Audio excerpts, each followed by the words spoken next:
Thank you.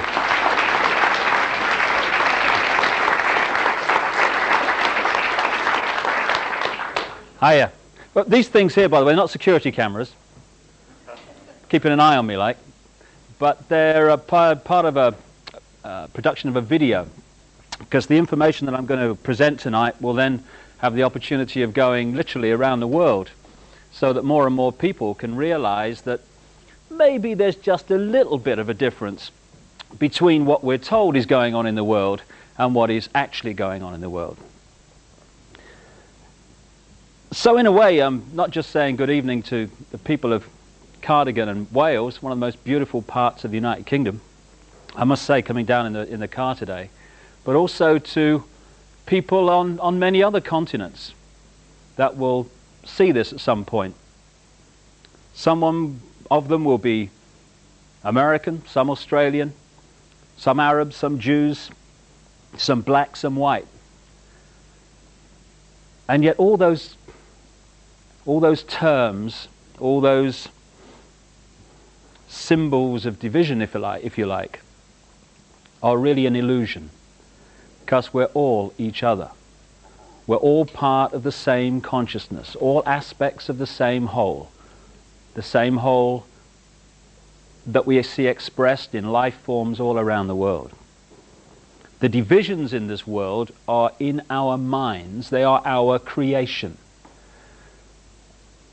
And that's very relevant to what I'm talking about tonight, because it is these divisions, these dogmas, these "I'm right, I've got all the answers, so you must be wrong." It's these attitudes played off against each other right across the world that fundamentally allow a few people to control the direction of the planet. Not everything that happens in the world, of course not, but its direction towards more and more centralization of power in the hands of fewer and fewer people. It was kind of interesting, you know, in the early 1990s when the top of my head blew off and I kind of was staggering around trying to make sense of what was happening to me, because suddenly I was seeing the world in a very different way, and I was seeing myself in a very different way. Some people call it a spiritual awakening. Notice spiritual awakening, not religious awakening. I'm going to have some t-shirts done, you know, God save us from religion. It's kind of funny, you know, you talk about spirituality, people think you're talking about religion. Often it's the opposite. Not always, but often. And religion for me is, in many cases, the opposite of spirituality. In my definition of religion, religion is the greatest form of mind control yet invented, and at its most extreme, psychological fascism. The manipulation of fear and guilt to control. Spirituality is the opposite of that. It is setting the spirit free, celebrating our uniqueness, because we're all aspects of the same whole, but we're all unique aspects of the same whole. And crucially, respecting everyone else's right to express their uniqueness, free from imposition of someone else's belief system, someone else's version of right and wrong, moral and immoral. All this is crucial to how a few control the world. Because we have become, yes, in many cases, terrorized into denying what we are unique. And once we do that, we become a herd mentality. And it is the herd mentality that is the vehicle for the manipulation of the world by a very few people. I'll give you an example of what I mean. Symbolic example. I was down south in England, I don't know, 2 or 3 years ago now, and across this great area of, it was one of these Iron Age hill fort type things, but across it was this vast herd of sheep, hundreds of them. Never seen so many sheep in one place. And it's a nice day, you know, and I'm enjoying the day. And then the farmer arrives in his pickup truck, parks it, gets out of the truck, and I swear to you, I don't think he even moved an eyelid. stood there against a stick. One or two or three of the sheep immediately react to, it must have been his eyelids, I guess, I don't know, because they're going in the desired direction. Within minutes, it's like Exodus. Hundreds of them are following the one in front, you know. I haven't got mine of my own, we did this yesterday, so we do it tomorrow, I guess we'll do it today, and all that stuff. And the few stragglers, and there were remarkably few, who didn't immediately conform to what you might call that bar mentality, they were given the extra dose of fear with the sheepdog. Row, row, row, row. All right, all right, all right, I'll go quietly. This combination of the bar and the fear rounded up this vast herd of sheep in a ridiculously short time. And I stood there and I thought, because I do from time to time, I'm looking at the human race here. This is how it's done. This is how a few can actually control the mass. Because you can't do it with tanks in the streets and soldiers at the door. There's too many people. It's like trying to physically herd sheep together. You can't do it. You'd need a man, maybe more than one, for every sheep to do it physically. You have to do it through the mind. Either through fear or through conditioning people to think the way you want them to think. So these hundreds of sheep were rounded up by one fella flicking his eyelids every now and again, and a sheepdog dispensing fear. And that's how it's done in human terms also. It's amazing the extent to which we have given our power away, our spiritual power. When I come to the spiritual side of this, and I emphasize again not the religious in the second half of what I've got to say, it's all about taking our power back. Because once we do that, it's all over. The great pyramid of manipulation that I'm going to talk about tonight becomes impossible. But when we give it away, we're a doddle to manipulate. We've even given our bodies away, you know. It's funny, this. It's, apart from our mind, it's the one thing that is us. We own it. But we've given it away. Brought home to me, I went into National Health Service hospital a little while ago with my boy Gareth, who plays football. And he's hurt himself playing football, hurt his hand, you see. So we go down the casualty unit to see if he's cracked the bone or something. So we go in this little cubicle thing, and this young doctor comes in, nice chap, and he pulls his hand around, you know, and he says, no, he says, it's not broken. He says, best thing for that is arnica. Now I've nearly fallen off the bench here. This National Health Hospital doctor is recommending this homeopathic type remedy. So I said, what do the authorities say about you recommending this then? He says, I don't tell them. He said, and he pulls two little bottles out of his pocket, like, and he said, people come to this casualty unit, he says, they're usually traumatized because of what's happened to them. He says, I put 2 little drops of this on their tongue, calms them down. Rescue remedy, I guess. He said, you know those nurses out in that casualty area, he said, I treat them homeopathically, he said, but I can't treat the patients except on the quiet. Same in America, same in these other areas of the world where they have the same basic system, which is to tell us what we do and don't do with our bodies and how we treat them and how we don't treat them. Because when I was sitting in that unit, that casualty unit with that young doctor, I thought, how many people contribute their money to fund the National Health Service or the Human Debris Processing Unit, which it's fast become, to make it possible for it to continue? Millions and millions of people do that. Every week, every month, they fund the thing. How many people decide that for that money, we will not be offered the great spectrum of healing knowledge going back to antiquity? We will actually be given, in effect, the choice between the scalpel and the drug, which just happen to make vast amounts of money for multinational drug companies who make their literally billions in profits, not from health, but from disease. How many people decide that? A relative handful. All of them probably linked into the multinational drug company network. It's a great scam, you know. If you control the World Health Organization, you make sure there are statements. The World Health Organization says there's going to be a measles epidemic next year. Get vaccinated. Get your children vaccinated. You're a bad parent if you don't.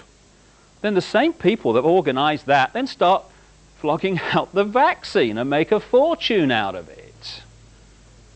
It's one of the things that I think opens up so much to what's really going on in the world is when we realize that the same force controls apparently different organizations. So this giving our mind away, giving our power away, has actually created the vehicle for the few to control the world. And that vehicle is overwhelmingly what I call hassle-free zones, call them comfort zones as well. Every dogma, Christian dogma, Islamic dogma, Jewish dogma, economic dogma, political dogma, crikey, you could stay here all night. We're a dogma production line, the human race.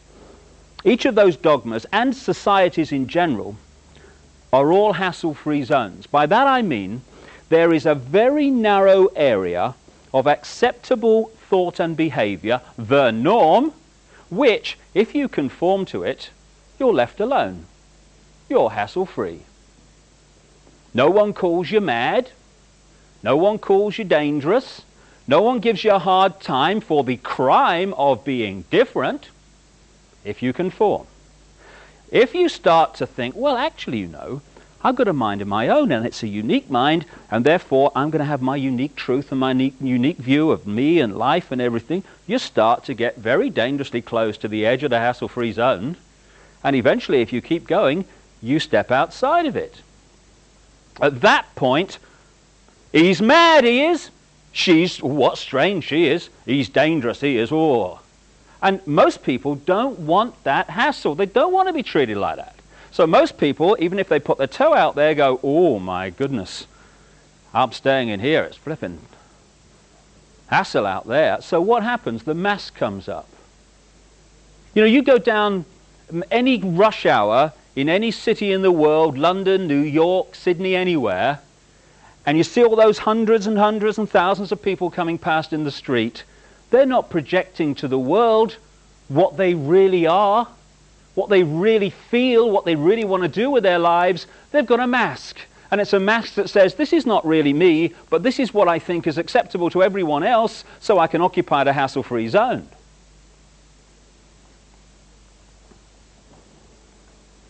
And for me anyway, it's that war in the psyche between that part of us that I call I am me, I am free, that wants to flow with our uniqueness. The war between that and the part of our psyche I call oh my God, which is at the heart of emotional, mental, and therefore physical dis-ease in the world. And what it's also created is a mass schizophrenia. Because not only are we slaves to impose thought and behavior as a human race, we're also the police force of all the other slaves. Hilarious, really.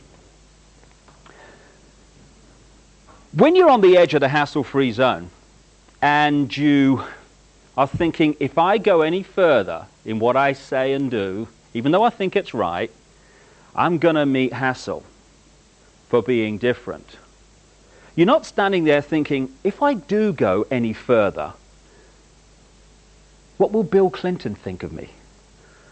What about the Prime Minister of Britain? What will he say? And the Governor of the Bank of England? We're not saying that. What we're saying at that point, shall I, shan't I express my uniqueness and evacuate the hassle-free zone, we're saying, what will me mother think? What about the neighbours? Or what about the blokes down the pub? Oh my God. In other words, what will the other slaves to impose thought and behaviour think about me escaping from it? We police each other. It's like having a cell full of prisoners, and once one of the prisoners finds a means of escape, it's all the other prisoners that run to block the exit.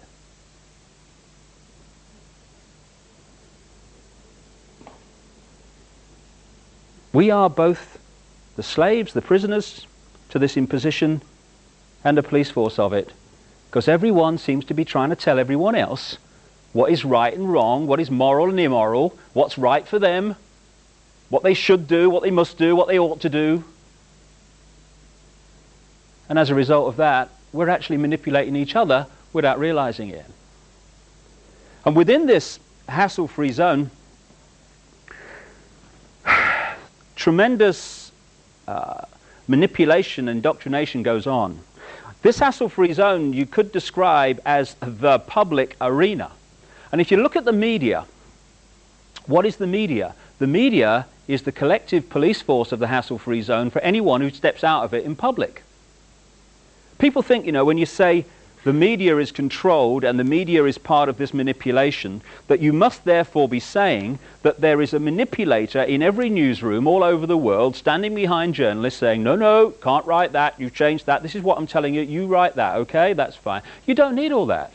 Once the structure, the mindset is there, then the media just does it without manipulation, although there are key people like media owners and stuff that are certainly kind of involved in what I'm going to talk about tonight. But in general, what does the media do?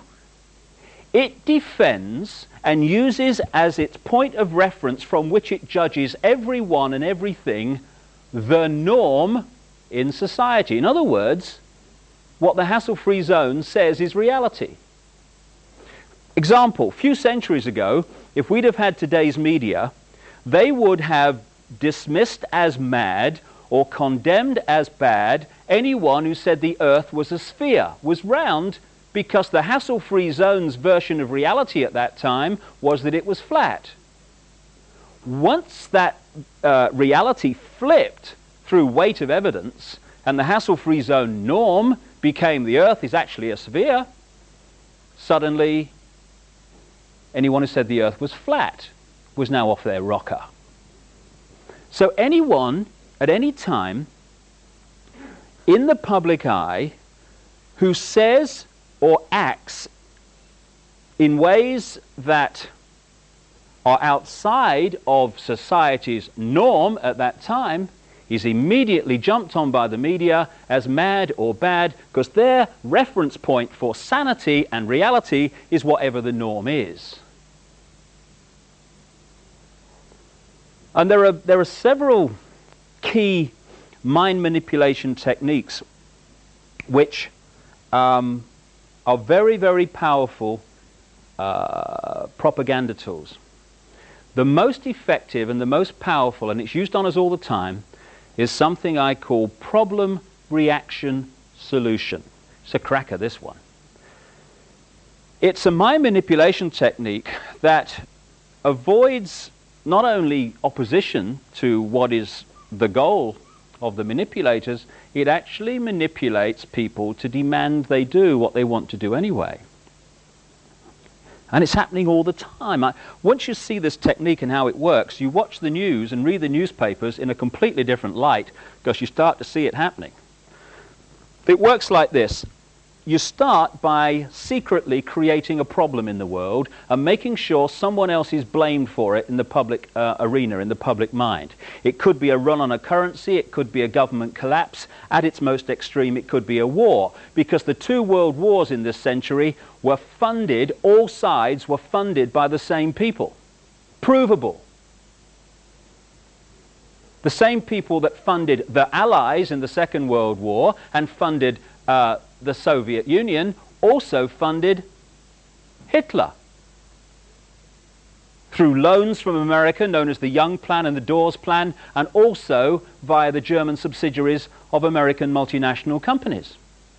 Why would they do that? Why would someone want to fund all sides in a war? What is good is a war? Well, first of all, on one level, it makes vast amounts of money if you're lending money to all sides and you're also selling them lots of arms and all that stuff. But the fundamental reason for a war is to change the nature of post-war society. And what we saw in the First World War and the Second World War were massive global examples of problem, reaction, solution, which work like this. The problem's created secretly. You then use the media, which isn't difficult, to wind up public opinion in relation to your manufactured problem to the point where public opinion utters the classic words, something must be done, this can't go on, which is always followed by, give my power away, what are they going to do about it? And at that point, those who created the problem and got someone else to be blamed for it wound up that public reaction, then openly in the public arena, in the parliaments of the world, in the newspapers and on the television, offer the solutions to the problems they have created.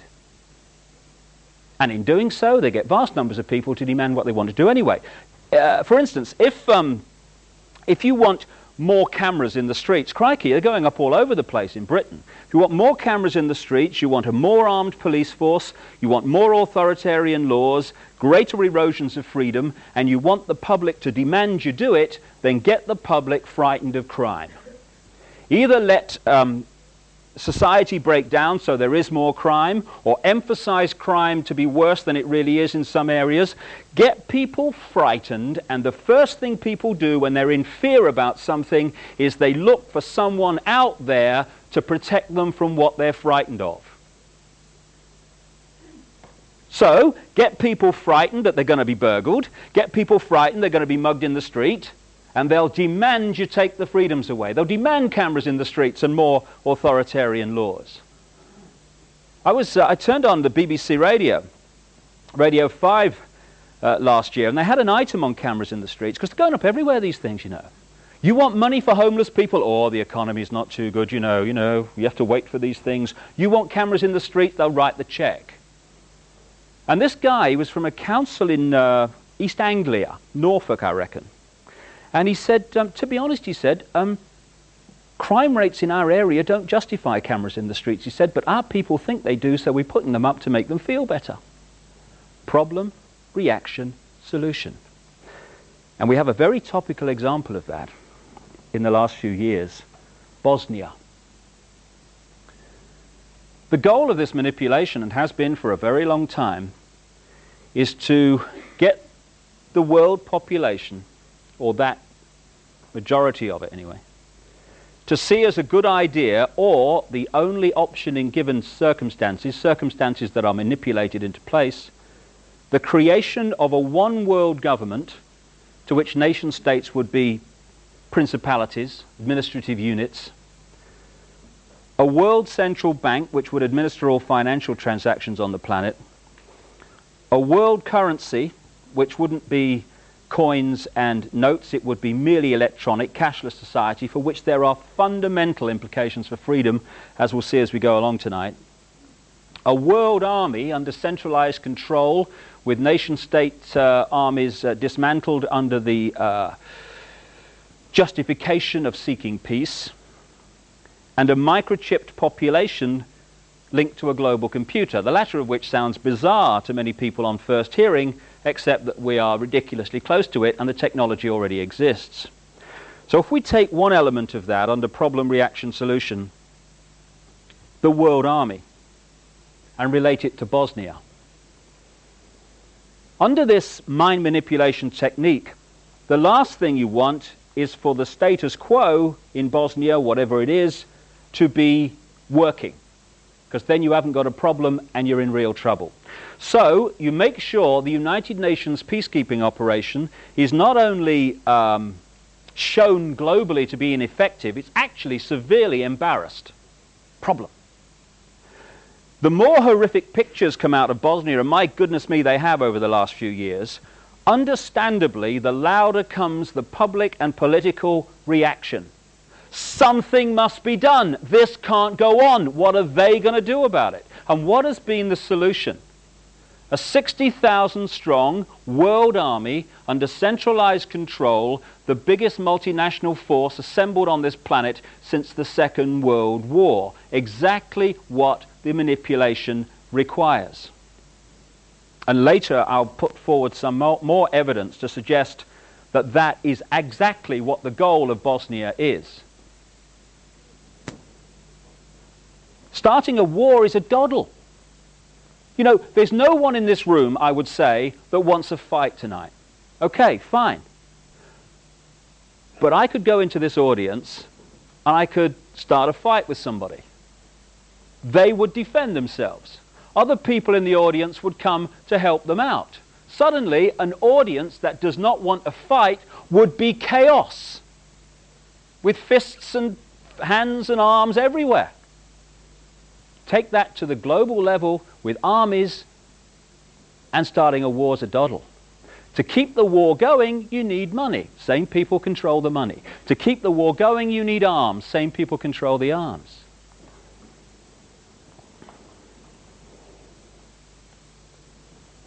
The way that this can be done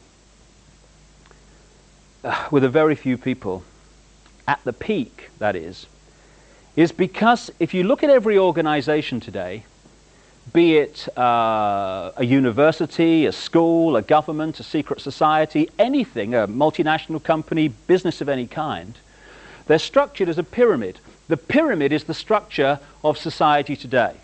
I believe that we're actually moving in this spiritual awakening that's going on now from the pyramid to the circle, which is a very, very different way of people contributing to society. But at the moment we have the hierarchy, the pyramid, which works like this. In any organization, you've got a very, very few people at the peak of the pyramid. That very few people know exactly what that organization's about, what its real agenda is, what it's really trying to achieve. The further you come down from that peak in any organization, you're meeting more and more and more people who know less and less and less and less about what the organization's really about. They only know their part. The CIA call this compartmentalization, keeping from everyone else in the pyramid how what they're doing in apparent innocence links in with what other people are doing in apparent innocence to produce a very sinister pattern. I was talking to a guy who worked for 20 years at the listening station at Cheltenham, GCHQ. And he was telling me that that building is actually structured under this process of compartmentalization.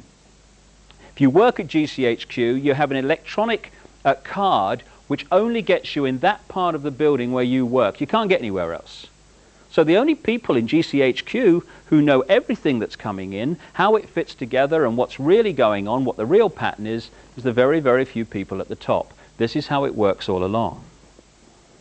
The Freemasons are a classic example of this. When you say that the Freemason secret society is involved, people think that you must be saying that every Freemason wants to manipulate the world to global dictatorship. Utterly ridiculous. Of course they don't. But if you look at the Freemason structure, the vast overwhelming majority of Freemasons in the world, you know, the ones that go down the local lodge and roll their trouser leg up and show their left thing or whatever, you know. Strange. I've always wanted to do that. It'd be a bit of fun. They never get higher than the bottom 3 levels of degree, the overwhelming majority. But in the Scottish Rite of Freemasonry, which pervades much of world politics, particularly in America and other areas, there's another 30 degrees above that, to the 33rd degree, which the vast majority of Freemasons never get near. And there's another 13 levels not officially accepted to exist, which some people call Illuminati degrees, which at that level, the Freemason secret society is in a different universe to the part where the vast majority of Freemasons exist, right down here. Compartmentalization. This is how it works. So every one of these institutions that control the direction of the world and our daily lives is a pyramid. The banking system is a pyramid. You go into the local bank, the person you meet across the counter won't even know what's going on in the bank manager's office behind them, let alone what's going on at board level and higher.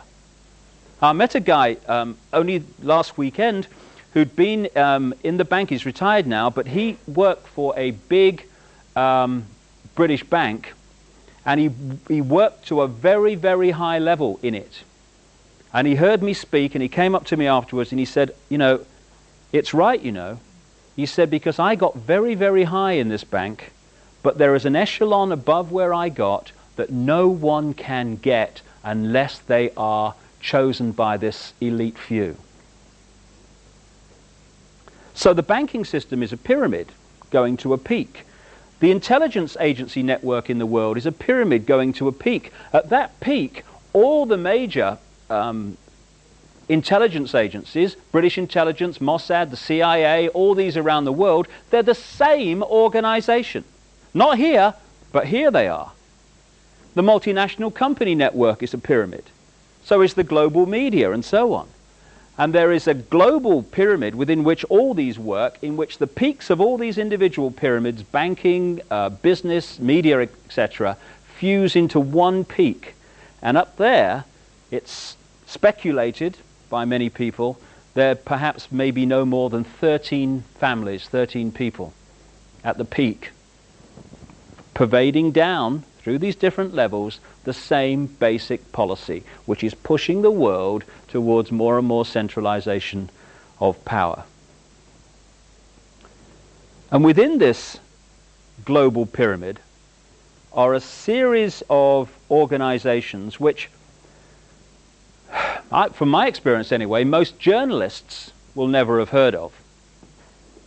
But working together, they form the core of the secret government of the world. And this is operating well above the level of the Clintons and the Majors and the Coles and so on.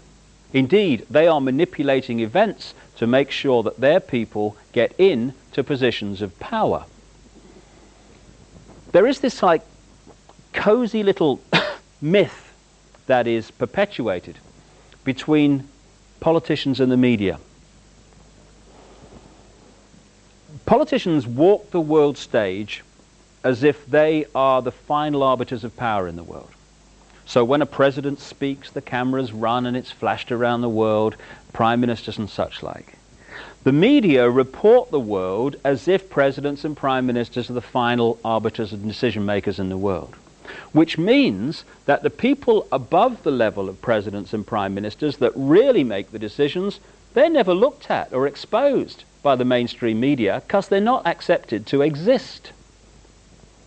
And yet, who decides who becomes president of the United States or even runs for president?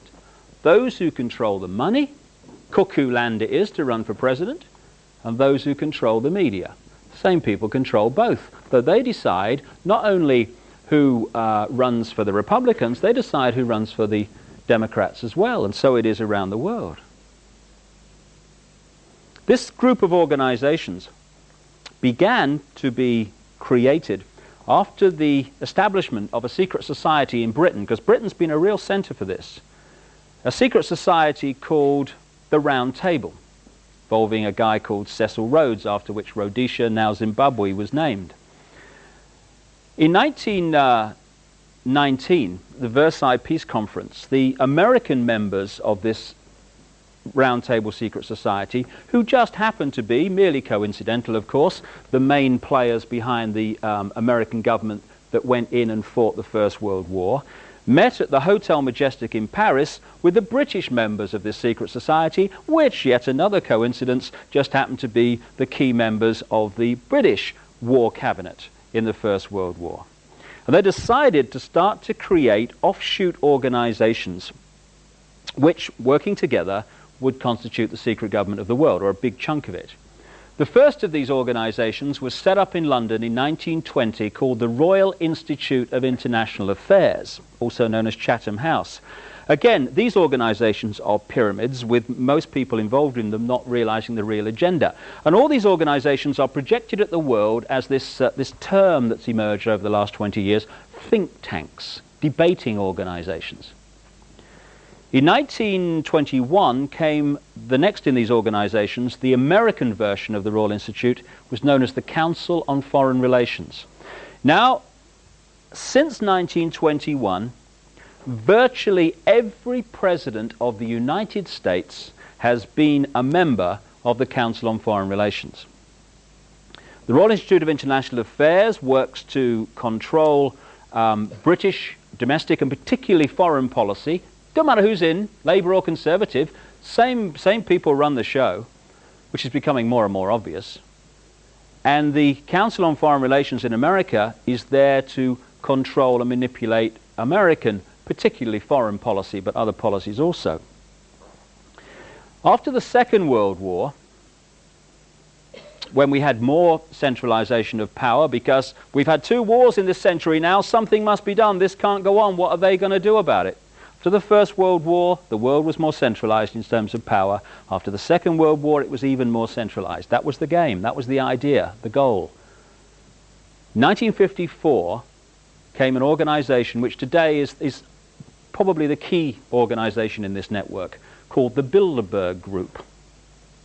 Bilderberg Group met officially for the first time in 1954 at the Bilderberg Hotel in Oosterbeek, Holland, under the chairmanship of a member of the Dutch royal family called Prince Bernhard, who has an interesting CV. He was, according to many published works, a member of the SS before the war, worked for German intelligence during the war, and then became a major shareholder of Shell Oil after the war. The present chairman of the Bilderberg Group is Lord Carrington, former British cabinet minister and foreign secretary when the mistakes were made that led to the Falklands War. He resigned as the result of those mistakes and was given the job as Secretary General of NATO. Nice work if you can get it. Lord Carrington and his buddy Henry Kissinger come up everywhere. They are 2 of the super gophers of this manipulation. They're not top of the pyramid people necessarily, though Kissinger is up there. They are people who go around manipulating into place the policies decided, playing one off against the other and such like. The Bilderberg Group, like all these others I talk about, have among their number the top people, and I mean the top people, in global politics. Not Fred Jones, MP for, Margate East or something. Prime Ministerial, Presidential, Ministerial and Leader of the Opposition level, I'm talking about. The top people in global banking, the top people in the global multinational company network, in the global military. The Secretary General of NATO is always there. Indeed, it's a Bilderberg appointment, that post. The top people in the global media. The Bilderberg Group has a steering committee which meets all the time, monthly, usually in Britain, to discuss policy and keep this program going of centralization of power towards world government stuff, which incidentally the European Union is a stepping stone towards.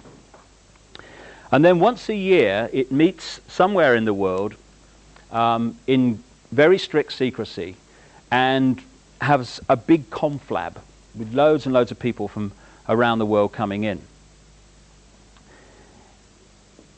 They try very hard even to keep quiet where they're meeting, never mind what they're actually discussing.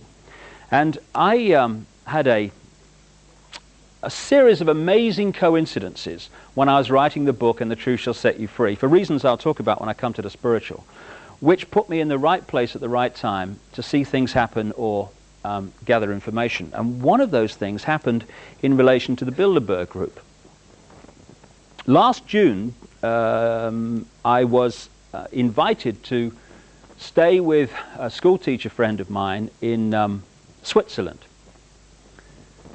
The trip had been arranged for about 6 to 9 months. The tickets had been organized. It was all set a long time in advance. About 5 days before I left for Switzerland, I got a letter, a kind of round-robin letter, from a journalist in America who works for an alternative newspaper and has dedicated his life, in effect, to chasing these organizations, particularly the Bilderberg Group, finding out who's involved, what the agenda is, what they're trying to achieve and stuff. And even he, who does it full time, often only finds out where they're meeting very late in the day. So I get this letter, and it said, I've found where the Bilderbergers are meeting this year. It's in Bergenstock, Switzerland, and it happened to be just down the road from where I was staying at the time I was staying there. Thank you, universe. So I turn up. It's 3 hotels, 3/4 of the way up this mountain at Bergenstock. $1,000 a night suites. I had a bag of sherbet lemons, as I recall. The Park, the Grand, and the Palace. And it's like summing out a James Bond. I expected, you know, the car chase to come past me any minute, that kind of atmosphere. Mercedes everywhere. And why is it, I wonder, that whenever there's Mercedes around, there's people like that, with shoulders like that, and big double-breasted suits like, and whether they've got bad memories, I don't know, but they've got little name tags on them, you know. It was obviously something was going on and being organised. So I enjoy the atmosphere for a while. I think it's very strange. And I leave. And then I come back on the last of the 4 days they met. What a difference. Now I can't get on the mountain leading up to the hotels because the road is blocked by the Swiss police right at the bottom of the mountain. Across the mountain are military lookout posts. According to this journalist, in the early days, there were helicopters all over the mountain surveying the place. This is a private meeting of a private organization attended by many, many of the people we see on the news and in the newspapers every week and actually have the opportunity to vote for in this democracy that we're supposed to live in. Incidentally, one of the great myths I feel we need to get over is the fact that democracy is freedom. No, it's not. It's a con trick. 50 people telling 49 what's going to happen in their lives is not freedom. Or in our electoral system in Britain, about 35 telling the rest what's going to happen is certainly not freedom. But freedom and democracy have become interlinked, so one means the other. So we're in a democracy, we are free, so we accept it, when we're actually in a tyranny. Anyway, I thought I'd play the ignorant tourist in Bergenstock, you see, which I did with remarkable aplomb. So I come up to the roadblock light, and this Swiss policeman comes over. I knew he was a Swiss policeman because on his back it said Swiss police. You know, my observation is, my powers of observation are unbelievable that day. This is a nice man I'm talking to here, spoke very good English. And I said to him, look, I said, I came here the other day and I went up there, what's the problem today? It was very obvious he didn't know exactly what was going on, but I remember what he said. He said, it's top secret, no one up there before 5 o'clock. After that, you'll be able to go back to the hotels. Last day it was. Two things occurred to me. One was the irony that I could have told this guy what was going on up there, and many of the people that were up there, because they're always there, Lord Carrington, Henry Kissinger, David Rockefeller, of the Rockefeller Empire, which is fundamentally involved in all this. Representatives of the House of Rothschild, also fundamentally involved in this, and many of the other key people, like Agnelli, the head of Fiat, and people like that, the big players in the world banking, political, and business network. The other thing that occurred to me is that I was looking into this policeman's eyes, and I was looking at compartmentalization. Because, as I say, this was a nice man. He probably had children and grandchildren. He doesn't want to leave them some global tyranny. But he doesn't know what he's defending. What has he been told? Top secret meeting, no one passed here till you're told. That's all he knows. So although he doesn't want to leave his children, not all of the people up there, because some of them are manipulated too, but what the core of that organization wants to leave his children, he doesn't want to. But he doesn't know what he's defending. So on that one afternoon, he's keeping from the public eye some of the people that wish to leave his children exactly that. We had a situation in Bergenstock where the secrecy was so fierce for a private organization, a think tank, that they brought them in by private plane to a military airfield at the bottom of the mountain, and then flew them behind the security cordon in helicopters. Didn't even drive them up there.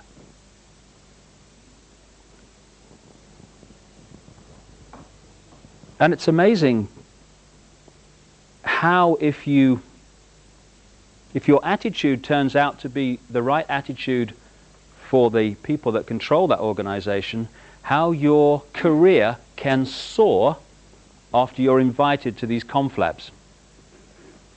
In the 1970s, certainly outside of Britain, a virtually unknown, very little known, conservative opposition spokesman called Margaret Thatcher started being invited to some Bilderberg meetings. She goes on to be not only leader of the Conservative Party, but leader of Britain, Prime Minister, right through the 1980s, when fundamental changes were happening to British society through something called Thatcherism.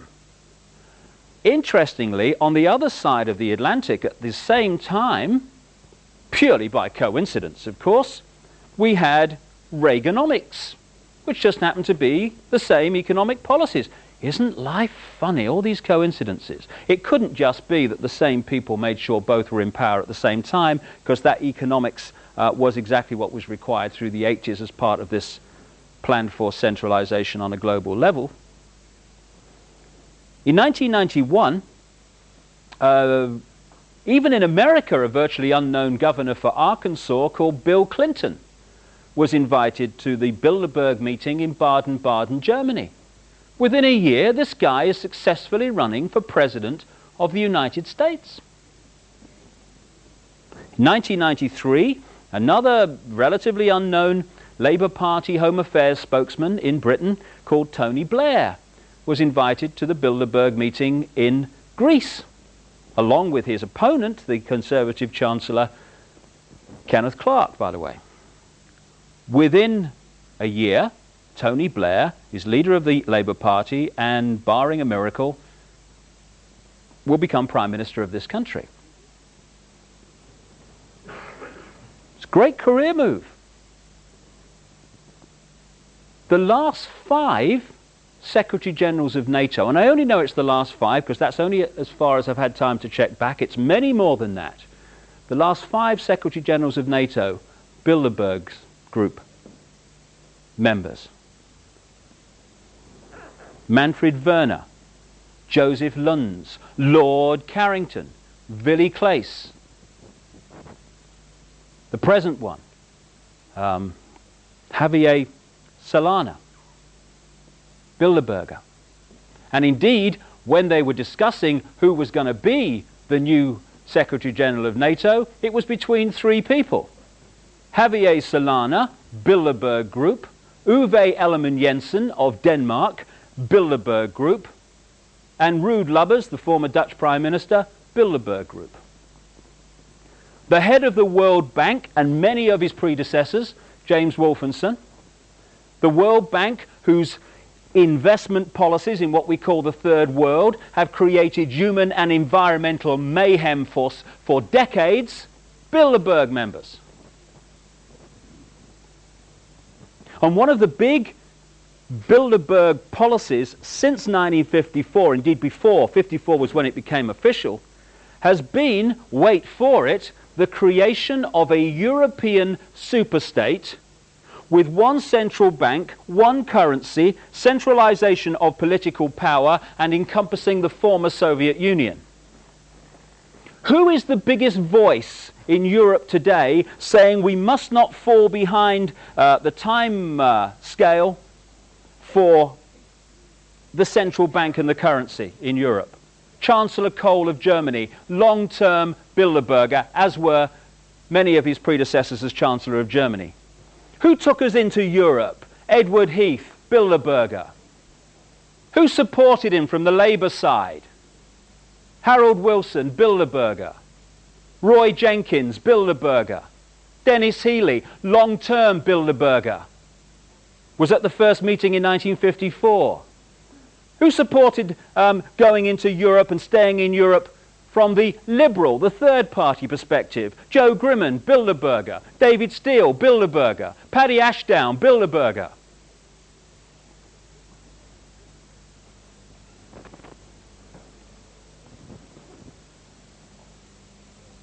The key posts that control decision making, which pushes further and further towards centralization of power, all or most of which, increasingly all, are peopled by members of these organizations. Now this may be a magnificent coincidence. Or it may be that we need to know what's really going on in front of our eyes here.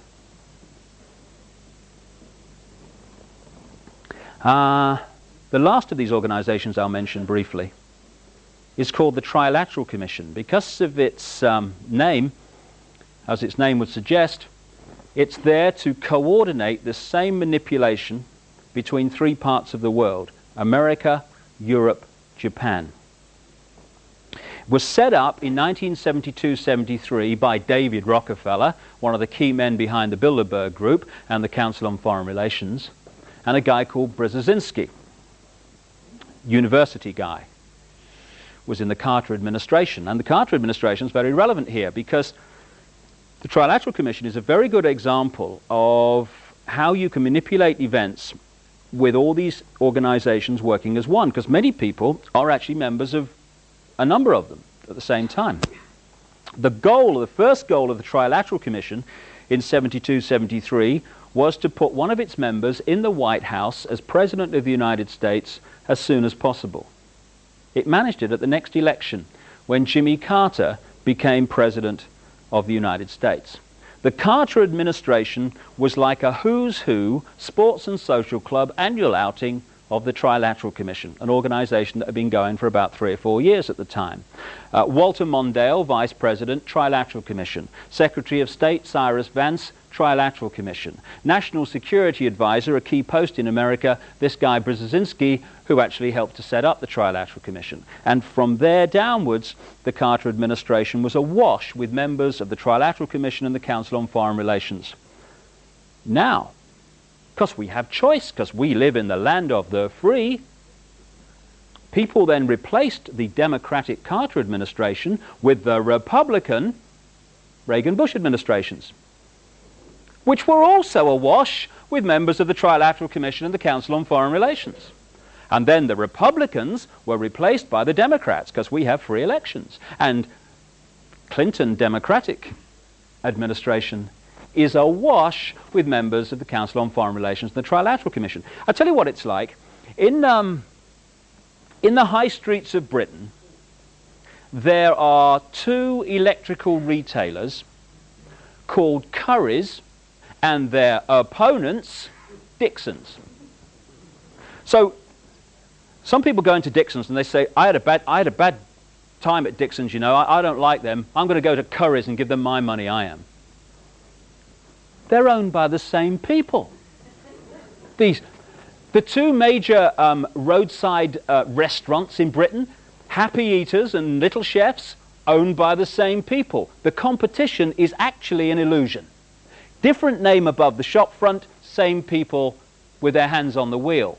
That's what happens in global politics.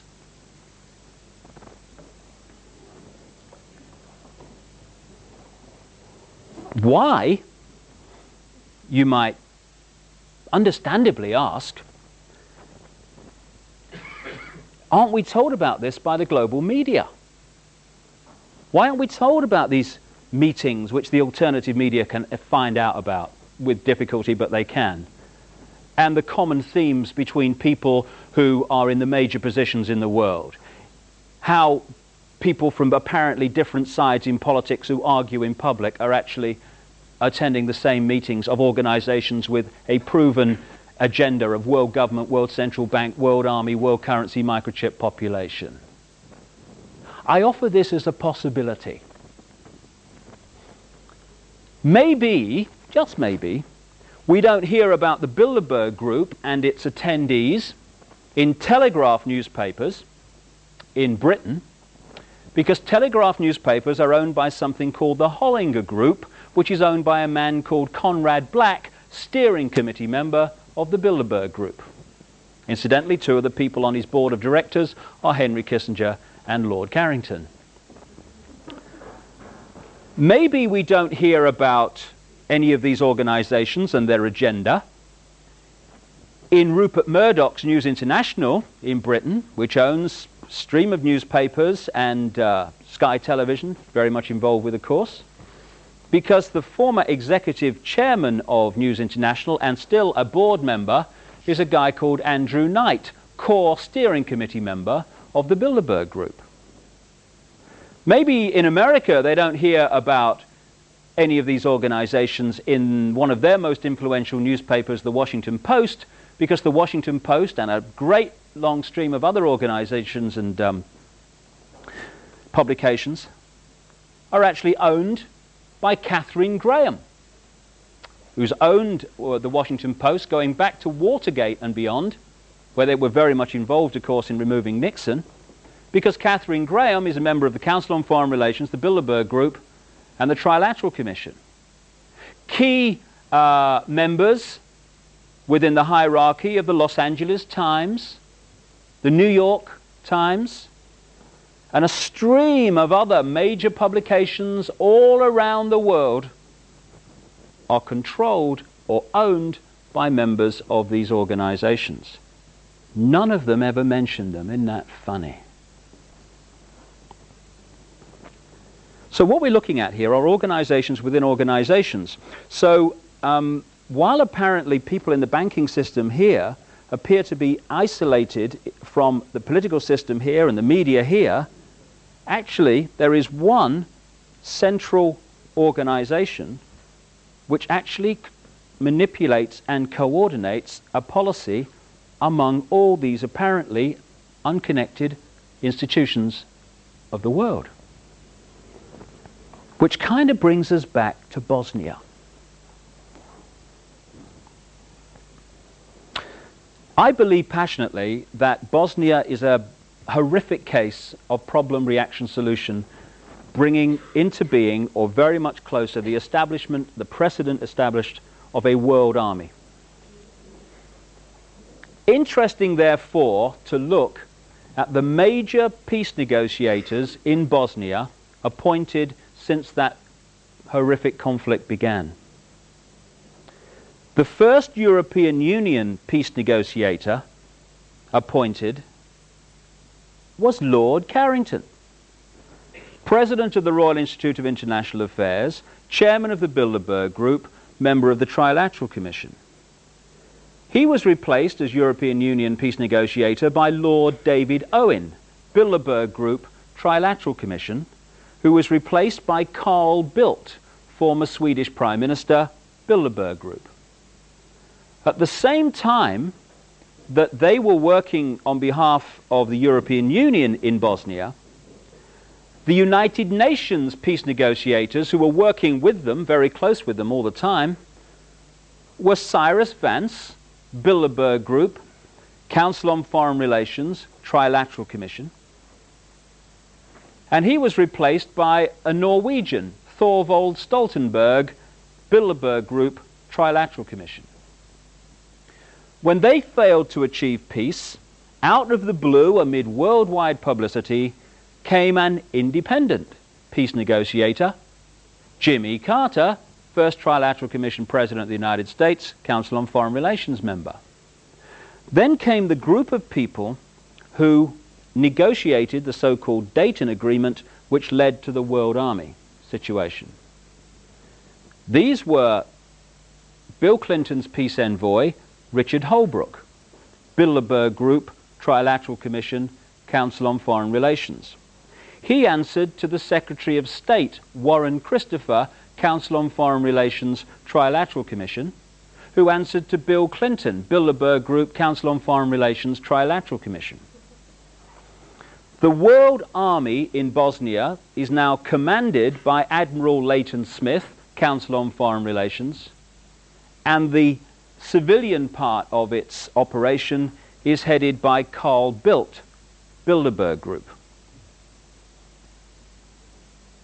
We are looking at a gigantic contrick before our eyes.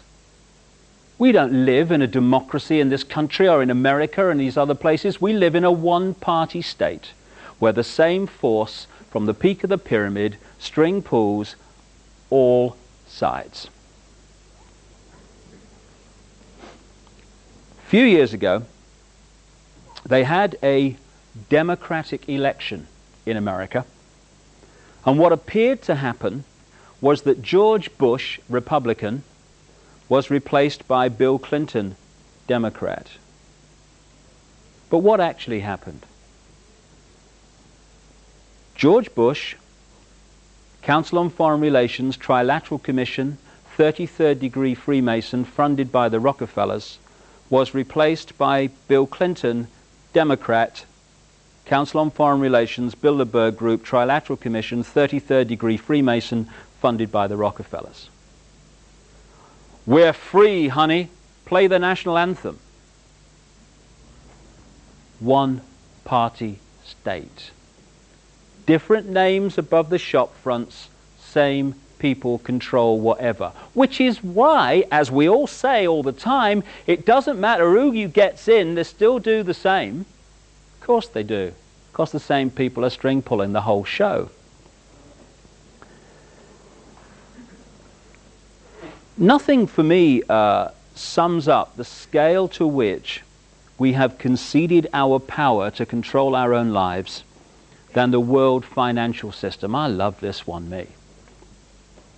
Now, one of the great diversion techniques that's used upon us is to make very simple things, which the world financial system is, sound ever so complicated. So what we have almost every night on the news, we have economists wheeled in front of television cameras, surrounded by computer screens, talking in a language we don't understand. I think it's the Chancellor's M3 policy. I thought the M3 was a motorway. I don't know, something to do with money apparently, I don't know. It's the public sector borrowing requirement. And so they go on. Oh God, it's boring. What's on the other side, you know? And so we switch off, understandably. And yet, the world financial system is as simple as can be. It can be summed up in one short sentence. You lend people money that doesn't exist and you charge them interest on it. That's it. Everything else comes out of that. This world is up to its neck in debt on money that has never, does not, and will never exist. And we stand for this. And the great prison that the human race lives in, as I'll come to in more detail when I look at the spiritual reactions to this, is the fear of what other people think of them. That's the prison we live in. That's the great limiter of our potential. Alongside that, when you ask people, why aren't you really doing what you really want to do with your life? Invariably they say, because I've got to pay the mortgage, mate. Understandable. So, the more you can get people, businesses and governments in debt, the more you can artificially inflate the cost of the basics of life, the more you are pressurizing people to serve your system, be a robot and a clone of it, so that they can earn the money to pay for the basics of life. This is why the world financial system has been designed as a prison. Banks are lending, as a matter of course, £10,000 and more for every £1,000 they actually have deposited. If everyone went to the banks tomorrow and took out what they theoretically have deposited there, the banks would be bankrupt so many times it'd be in the Guinness Book of Records. They haven't got it. So when we take out a loan, well, please tell me, Mother, this is not true. They type in to your account the amount you've flipping loaned. That's all they do. From that moment, you start paying interest on money that doesn't exist. People say, why is the American government trillions and trillions of dollars in debt? Ridiculous. How could it possibly do that? Very simple when you see how it works. And this is how it works around the world as well. One transaction in one day in America.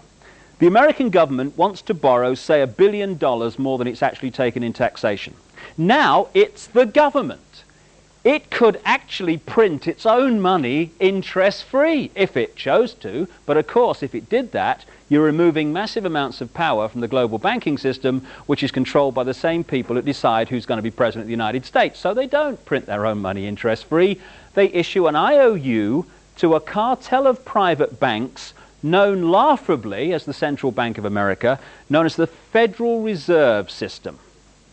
The Federal Reserve System is supposed to be the Central Bank of America. It is a cartel of private banks. The present head of the Federal Reserve is Alan Greenspan, Bilderberg Group, Trilateral Commission, Council on Foreign Relations, who took over from Paul Volcker, who was there at the time of Reaganomics and Thatcherism. Paul Volcker, Bilderberg Group, Trilateral Commission, Council on Foreign Relations. You get the picture. So they issued the government an IOU to this cartel of private banks for $1 billion. The banks then type into the government's account $1 billion. That's all they've done. From that moment on, the American taxpayer, via the government, starts paying interest on $1 billion. Not only that, this IOU is now legally counted as an asset of the banks, as if they had $1 billion in their hands. So now they can lend another $10 billion to anyone else that wants to borrow it on the basis of this non-existent money.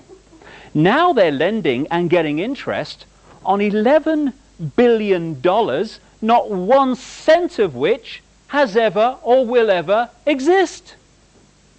And we stand for this. I hear people arguing that, oh God, it's got to be like this or the system would collapse. Good. Good. Hey, this prison wall's coming down. Get the bricks out, you know. Do a few repairs, you know. I might be getting out of prison here. Perish the thought here. Now, this is not just naval contemplation. This is very, very important to our everyday lives. Because if you take one product, say a food product, and you look at how this system affects the price of it, the farmer growing the food in the field to start with will be borrowing money that doesn't exist and paying interest on it. So the price he charges will have to reflect the fact that he's got to do that. So in effect, what he does costs more. Same with the transport company from the farm to the factory. Now the factory that's processing the food will be no doubt borrowing vast amounts of money that doesn't exist and paying interest on it, and its cost and its price will reflect that. Same with the transport from the factory to the shop, same with the shop. So by the time we put our hand up on the shelf and pull the product off, the cost of that product is massively inflated compared with what it needs to be, because everyone along the line in its production is having to add a little bit to pay interest on money that doesn't exist.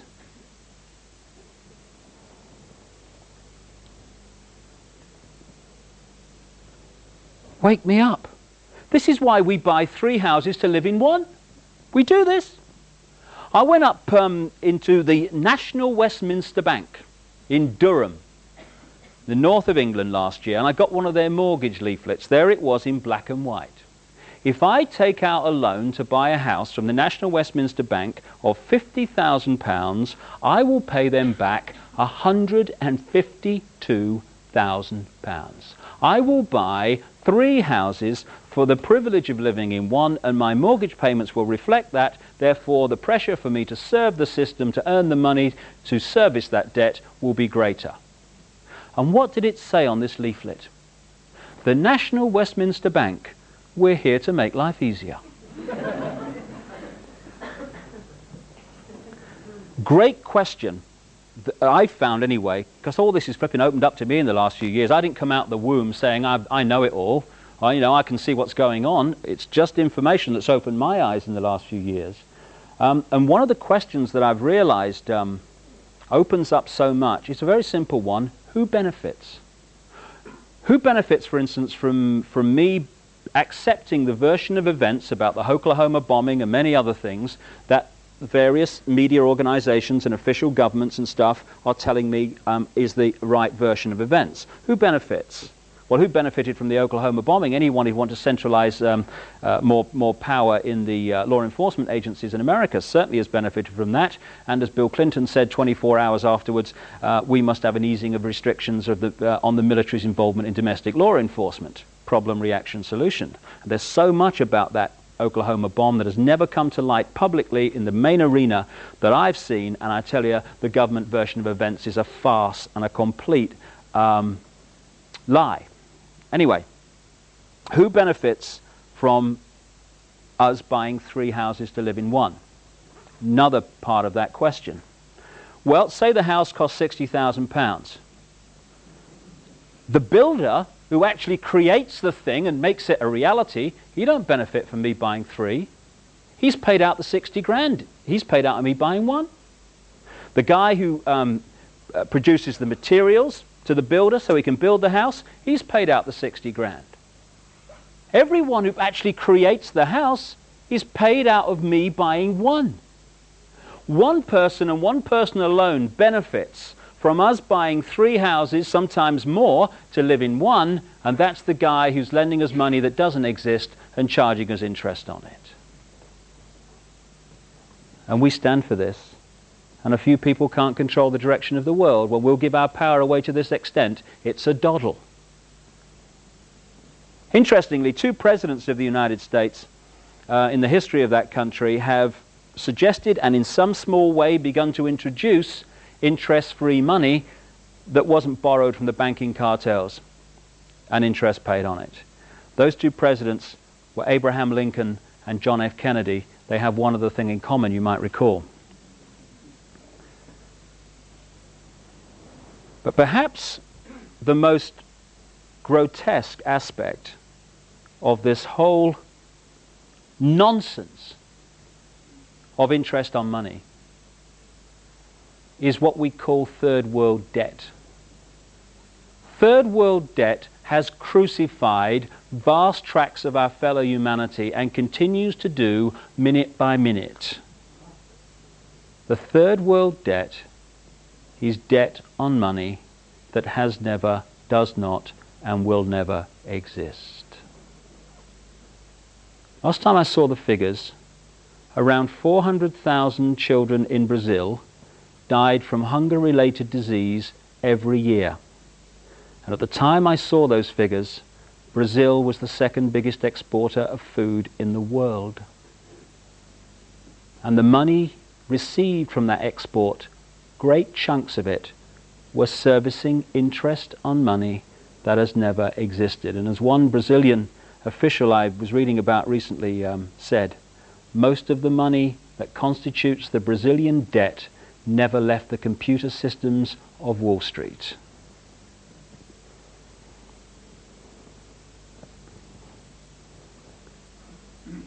My God, it's time for a turning of the tide.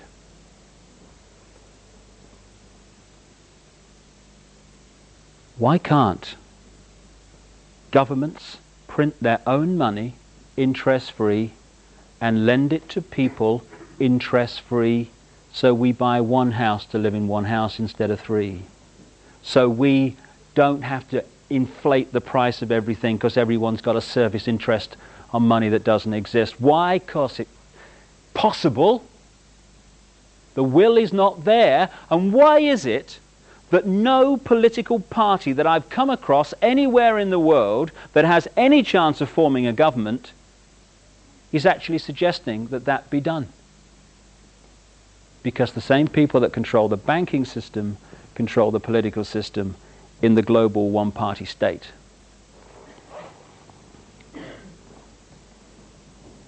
There's one other thing I'll talk about before I look at solutions, which are very simple. Very simple. And that's the microchipped population. That's the one that probably sounds most bizarre, as I said earlier. But it is so close. We're already microchipping domestic animals as a matter of course. The Queen's had the corgis done. Did you see that? Last year, she's had the corgis microchipped and linked to a computer. Prince Charles, next you watch. It'll be. Sort him out. Funny. The technique that is being used to bring in the microchip population is another major mass mind manipulating technique. I call it the stepping stones technique. And a very good example of that is the European Union and what they have in America, the North American Free Trade Agreement, which is a free trade area, which is where the European Union started out, if you recall, and also what's happening in another free trade area in the Pacific Australia area known as APEC. The idea is to have the world government the bank and all the rest of it. And the next stage down from that will be the European Union, the American Union, which will be this North American free trade area, right the way through the Americas, from North to South America, in an American version of the European Union, and a Pacific version of it. They will be the three next stages down from the world government.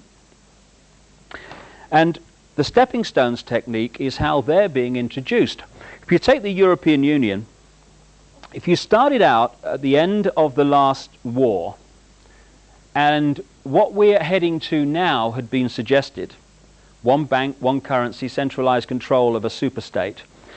Understandably, I know what my father would have said, who fought in that war. Excuse me a minute, can I just have a quick word here? We've just spent the last 5 years with 55 million people killed and many more severely injured to stop that happening. And you're asking us to do it without a bullet being fired. You must be joking. Go and have a cup of tea. So, what the stepping stones technique does, although it knows where it's heading, it does it in stages. It gets away with what it can get away with first of all, and then starts to move it along, and it presents every step as independent of all the others, so you don't see the pattern.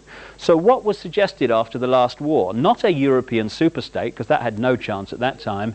It was the common market, just a free trade area, ladies and gentlemen, nothing to worry about. And by the way, if we don't join, we starve. Little problem like that, you know. Well, we'd better join then, I guess, you know. So, suddenly, some of the states of Europe start to fuse their economies together in a free trade area. Now we're in the web, because it's suggested very strongly that if anyone pulls out, there will be economic chaos, certainly in the short term. So now we're in the spider's web. So the process then starts of evolving a free trade area into a European centralized superstate. And first we start having commissions which start dictating to nation states. Then we have talk about the central bank. And interestingly, you know, one of the things that was put forward to justify the one currency was the currency chaos in Europe. Like when the pound fell out of the European monetary system after the government had spent a colossal fortune trying to keep it in there a few years ago. Well, you know, this currency chaos, one currency would sort this problem. Interesting, therefore, that the person who attacked the pound and caused that chaos was a frontman for the House of Rothschild called George Soros, a world currency speculator. George Soros, Bilderberg Group. The Chancellor at the time, who spent all that money and eventually pulled the pound out of the monetary system of Europe, was Norman Lamont, Bilderberg Group. Now, when I was talking in Sweden just a few weeks ago, I was talking about this, and some member of the audience in Sweden came up and said, I couldn't believe it when you mentioned that guy George Soros. He said, what happened in Sweden, he said, was before we went into the European community, all the opinion polls were very strongly against going in. He said, then this guy George Soros, Bilderberg Group, started attacking the Swedish currency. The Swedish government tried to defend the currency under the prime ministership of Carl Bildt, Bilderberg Group, and eventually chaos ensued. And a great fear started to go into the Swedish psyche of, oh my goodness, we need protection. What's going on here? We can't stand alone. Even speculators are taking our currency apart. After that, the opinion polls for going into the European community flipped to the majority saying yes, and in they went. So now, stepping stones, we're now in a situation where we are light years away from what we actually joined. Stepping stones. Only now are some people saying, excuse me, have you seen how far we've come?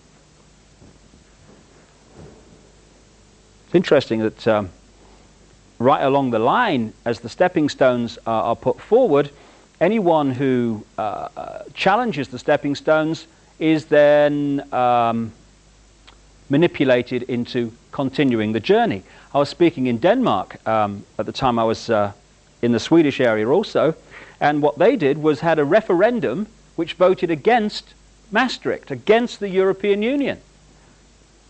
They then had another referendum not long afterwards, which then said, yes, we'll go in. And as one national newspaper editor in Denmark said to me, he was told by one of the big pro-Maastricht people in Denmark, we're just going to go on having referendums until we get the result we want. That's how it works, because we are in the land of the free.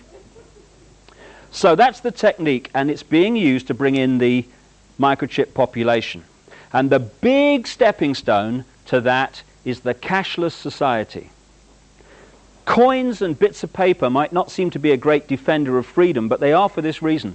If you go into a shop now, or a garage or whatever, and you hand over cashless money, electronic money, a credit card, they put it through that machine. And they say sometimes, oh, I'm ever so sorry, the computer won't accept your card.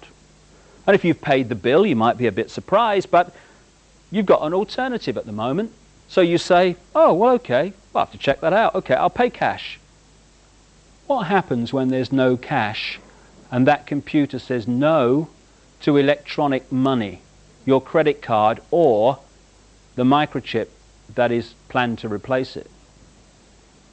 Suddenly, the computer is deciding, or whoever programs it, what, where, and if you purchase. That's the idea.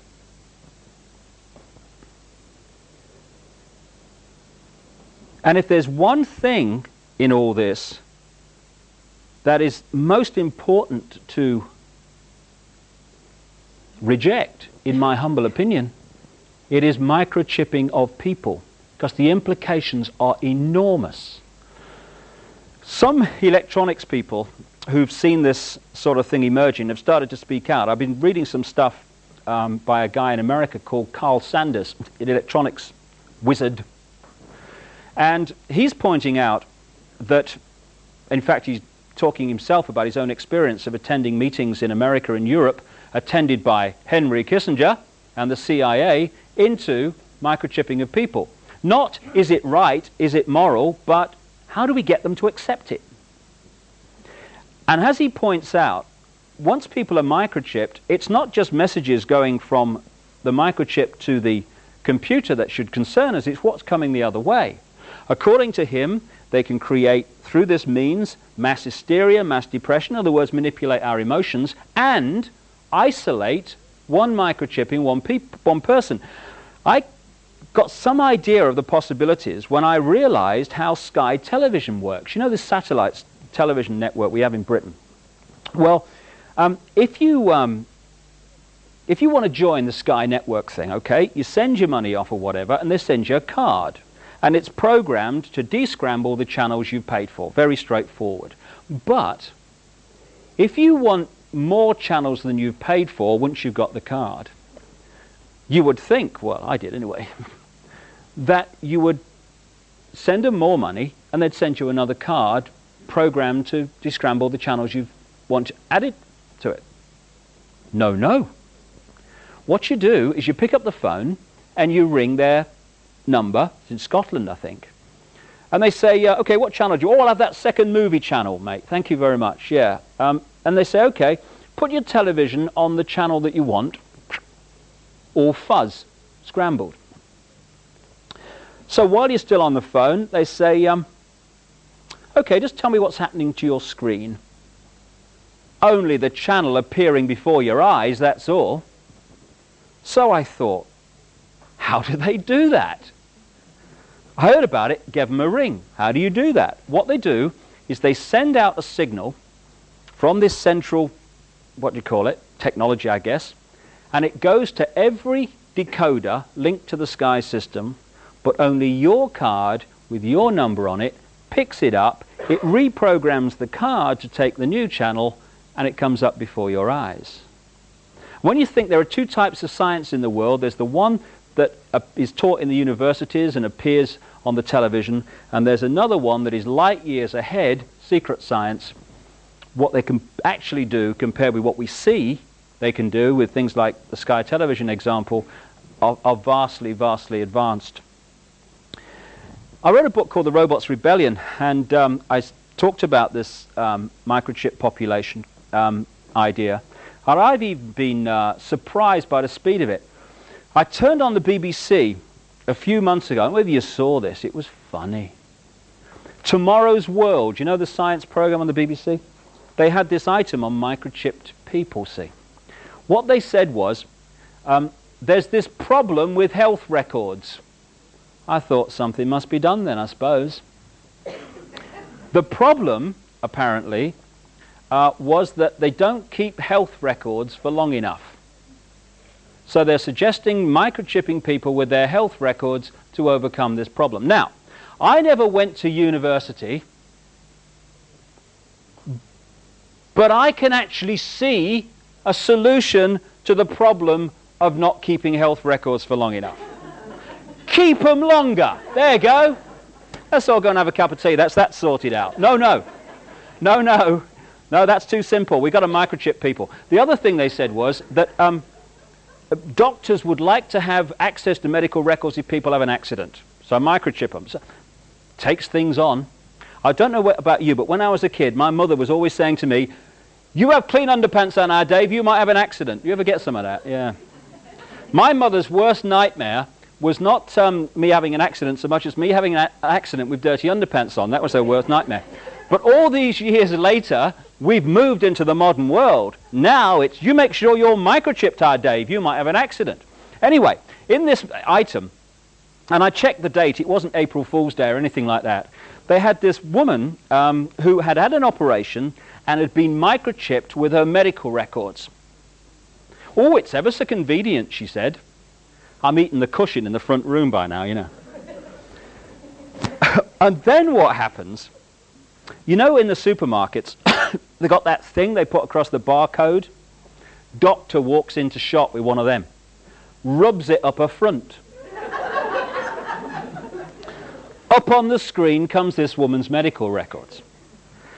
I thought, I'm going to wake up in a minute here, you know.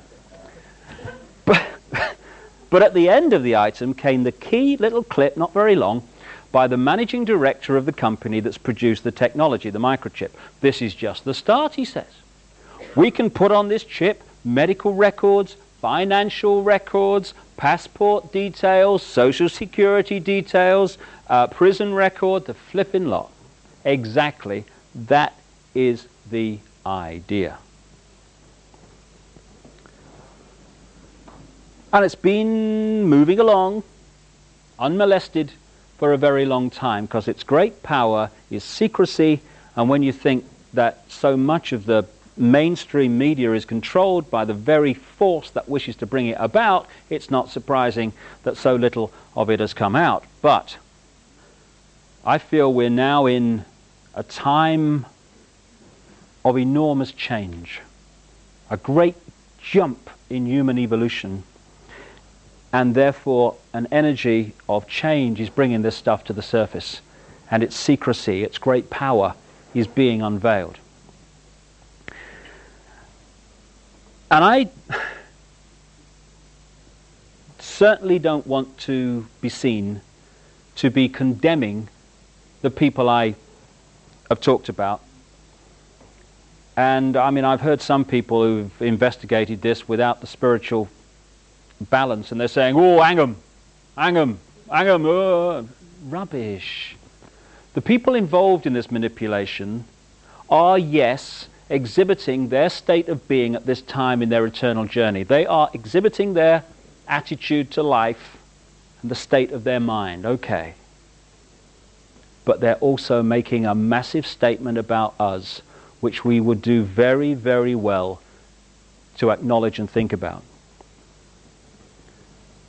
I don't talk about the Carringtons and the Kissingers and the Rockefellers with hate in my heart or condemnation. I just think we ought to know what's going on so we can stop it going on. Because what I've just described is actually a massive statement about us, because it can only happen because of us and the fact that we have conceded our right to our own power and our own control of our own lives. And I'm going to talk for a little while about something that may seem to be totally unconnected with what I've talked about so far, but it is actually the reason it's possible, and it is the reason that we are the generations that are in the process of removing this nonsense and turning this planet from a prison to a paradise, which is what it really should be. When the top of my head exploded and this awareness started appearing in my mind that challenged both religion and this world is all there is science, I heard this line, "We create our own reality." And I thought, yeah, that sounds right to me. But there has to be a means through which we do it, because there is no such thing as the paranormal and no such thing as the supernatural. They don't exist. Everything that happens in creation is the result of the natural laws of creation and the interaction of energy. What we call the paranormal and the supernatural is merely that which the system wishes to push away. Because, again, I have this word I use sometimes, opposames. Opposames are people and organizations who appear to be in opposition, often appear to be extreme opposition, but actually they're just the same attitude to life with a different dress on. I love the far right and the far left. I love that one. The far right, as symbolized by Adolf Hitler, is into centralized control, military dictatorship, concentration camps. The far, far left, as symbolized by Joseph Stalin, the absolute opposite to that, is into centralized control, military dictatorship, and concentration camps. Yeah, great. It's great to have choice in the world, isn't it? And opposames also applies to religion and science, because they appear to be in opposition, but in one way they're exactly the same. They both survive only through the suppression of knowledge. What we call science, which I understand comes from a Greek word meaning knowledge, and much of our science is an insult to the word knowledge, because it's not about the pursuit of knowledge, it's about the defense of a belief system. You know, it's just another religion, science. Instead of having the dog collar and the long gown, they have a white coat on. It's still the religion. Open-minded science, now that's different. That is in pursuit of knowledge. And more the spiritual and the open-minded scientific are speaking the same language, and that's the way we're going in this decade and beyond. But at the moment, mainstream science is defending a belief system. So it has this law of physics on which it's all based. And this law of physics says, this world is all there is, we're a cosmic accident heading for oblivion, life's a bitch and then you die. Cheers, that's great news. Yeah, thanks a lot, mate. Yeah, it's really good, that. So, anything that is experienced by people outside of this has to be explained away. Now, it could be explained away by the fact the laws of physics, as we have come to be told about them, are actually fundamentally flawed. But no, hold on. Them physics, they pay my mortgage. They give me my status in life. You know, they give me my credibility. I've been saying all my life that's how things are. I mean, so therefore I've got to explain that away, because all these people keep having near-death experiences and out-of-body experiences and stuff. So, do you know I've got it? It's the paranormal. It's the supernatural. It's as natural as the air we breathe. And it's in that area, I believe, that we find how we create our own reality, and through that create the reality I've been talking about so far tonight. For me, an increasingly open-minded science, everything in creation is the same energy, and energy is consciousness. They are the same thing. So the energy that is our minds and our emotions and us is the same energy that is every blade of grass and every insect and every tree and every breath we take, every drop of rain.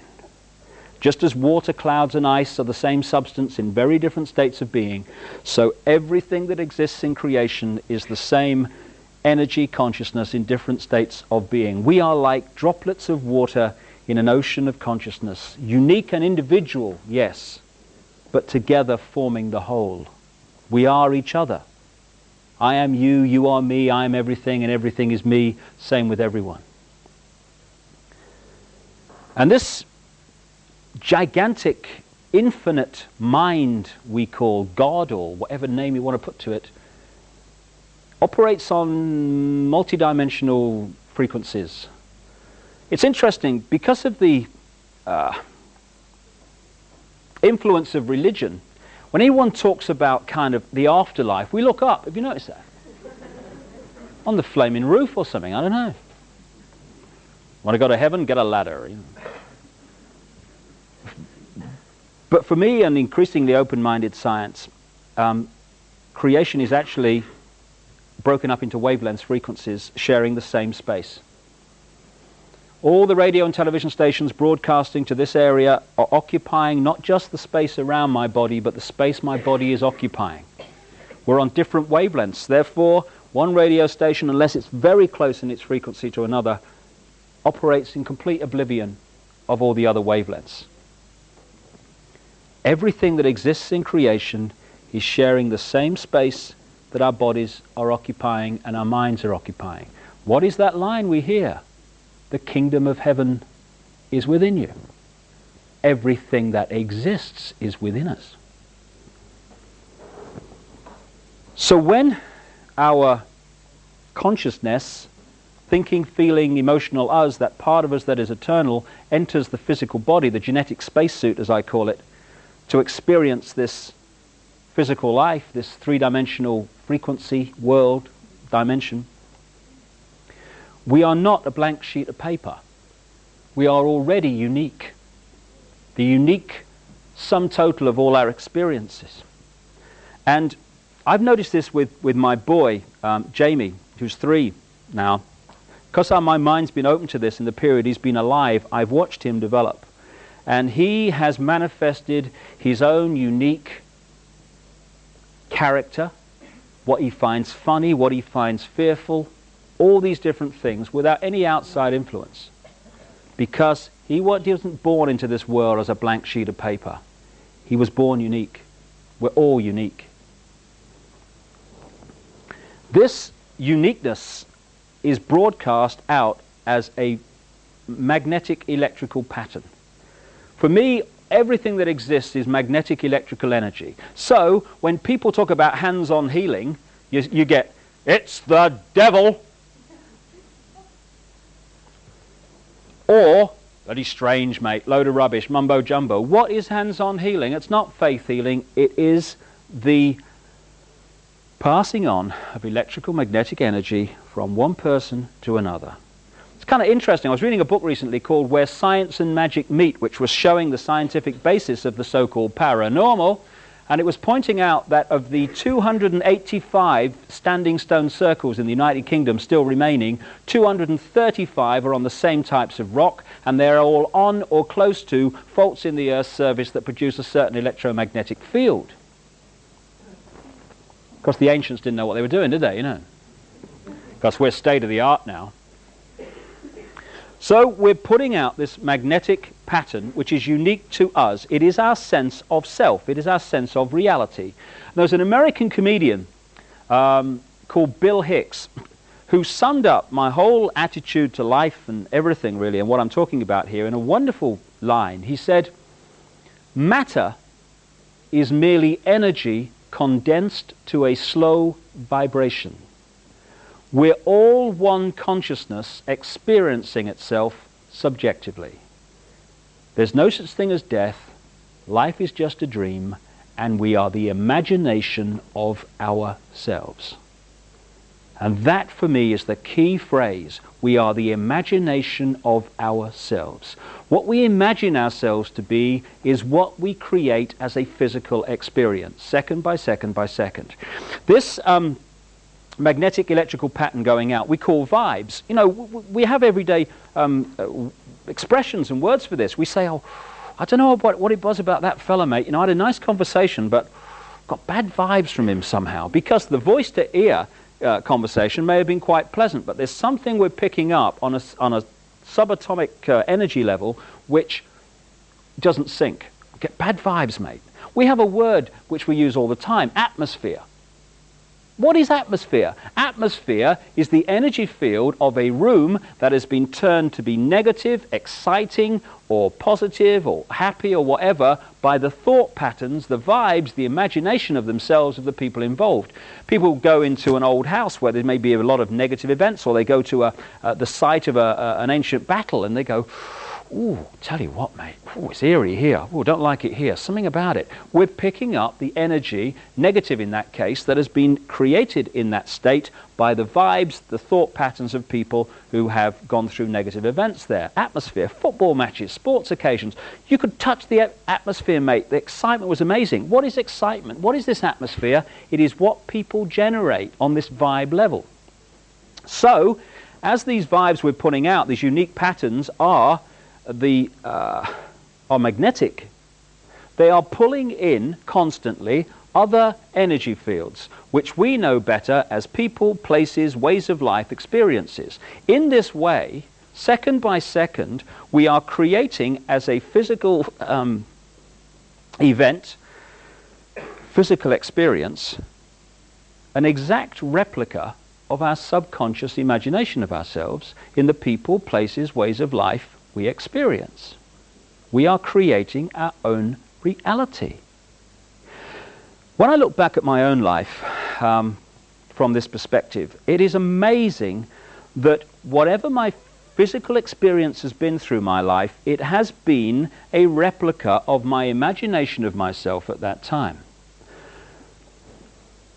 Until relatively recently, I was angry. Seriously angry. I didn't know why I was angry, but I was angry. I now kind of looked at it. I realized I was angry about my childhood, angry about my father, but I was angry. My life through that period was a series of angry confrontations. Because even if I was in a bar or in a room and I was kind of physically appeared to be relaxed, got a drink or something, my anger is still going out as a vibe, even though I appear to be quite relaxed at the time. I tell you, anyone who'd had a bad day, I got them. Anyone that was feeling a bit wound up, I got them. I was the person they picked out in the room. And my life was a series of angry confrontations, which created this kind of cycle. I got angry. I felt guilty for getting angry, which made me more frustrated, which made me angrier, which made me have more confrontations, which made me feel guilty, and so it went on, down. And after a while, I thought, hold on a second. Do you know there's one common theme between all these angry confrontations? And it's you. What gives? And I started to look at myself in a different way. I realized that I was angry because most of us are and we don't realize it. And I started to let it go. Interestingly, just acknowledging the anger often lets it go. And I started to like myself. My goodness me! You're not supposed to do that, have you? You aren't supposed to love yourself. It's actually a form of putting someone down. Oh, he loves himself, he does. You can't love yourself. You've got to be humble. And it's kind of it's a term of praise now, isn't it? Do you know, he's ever so humble, you know, he's always putting himself down, but he loves the world. No, he doesn't. We can only love out there when we love in here, because we can't give out what we haven't got. And we are pressured all the time to feel bad about ourselves, to have a limited imagination of ourselves. Therefore, we create a limited physical experience. When I started to let this anger go and like myself, love myself, oh my goodness, call the police, my life changed. Because I started to respect my right to be me, and not what other people were insisting that I should be to conform to some mythical right and wrong.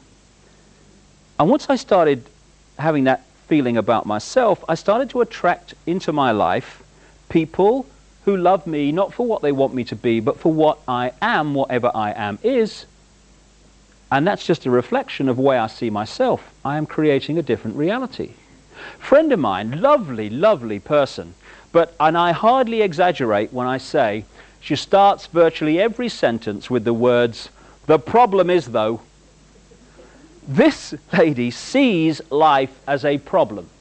Her life is a series of problems. So I said to her last time I saw her, "What's up?" She said, you don't look too happy." She said, "I'm fed up." She said, "I'm useless, me." She said, "I'm a useless wife. I'm a useless mother. I've got no ability. I've got nothing to contribute. I'm useless, I am. Fed up." I said, "Well, what's brought this on now?" She said, "Well, I'm fed up." She said, "Everyone's putting me down." I thought, no, you are putting you down. Your imagination of yourself is that you are useless. And this lady is surrounded by people in her life who are constantly putting her down. And she's pulled them in because she has created her imagination of herself as a physical experience. One of the great ways this works is we attract to us what we most fear, because fear is not only a great controller, the great controller of the human race, it's also the great limiter of human evolution. Because whatever the area we fear relates to, we keep out of there, don't we? I mean, we don't kind of go in there and think, "Oh, I'm going to sort that out." We go, "Oh, no, I'm going over here, thank you very much." So what we do is subconsciously bring that in so we face it and move on. When I was a kid, I was terrified of dogs, me. Terrified of them. I lived in this big council estate in Leicester. It was over here. Over here were the shops, and there was a bit of green between them, you know, like a common, you know. Whenever I walked across that common, I'm surrounded by them. Row, jumping up at me, and oh my God. What do we say in those circumstances? Why, I'm so unlucky, me. Of all the people for it to happen to, it happens to me. I go to my mate's house. My mate had this really docile dog called Prince. I walk into his house, he takes a bit out of me coat, this thing, you know. My mates go across that green. They're not frightened of dogs.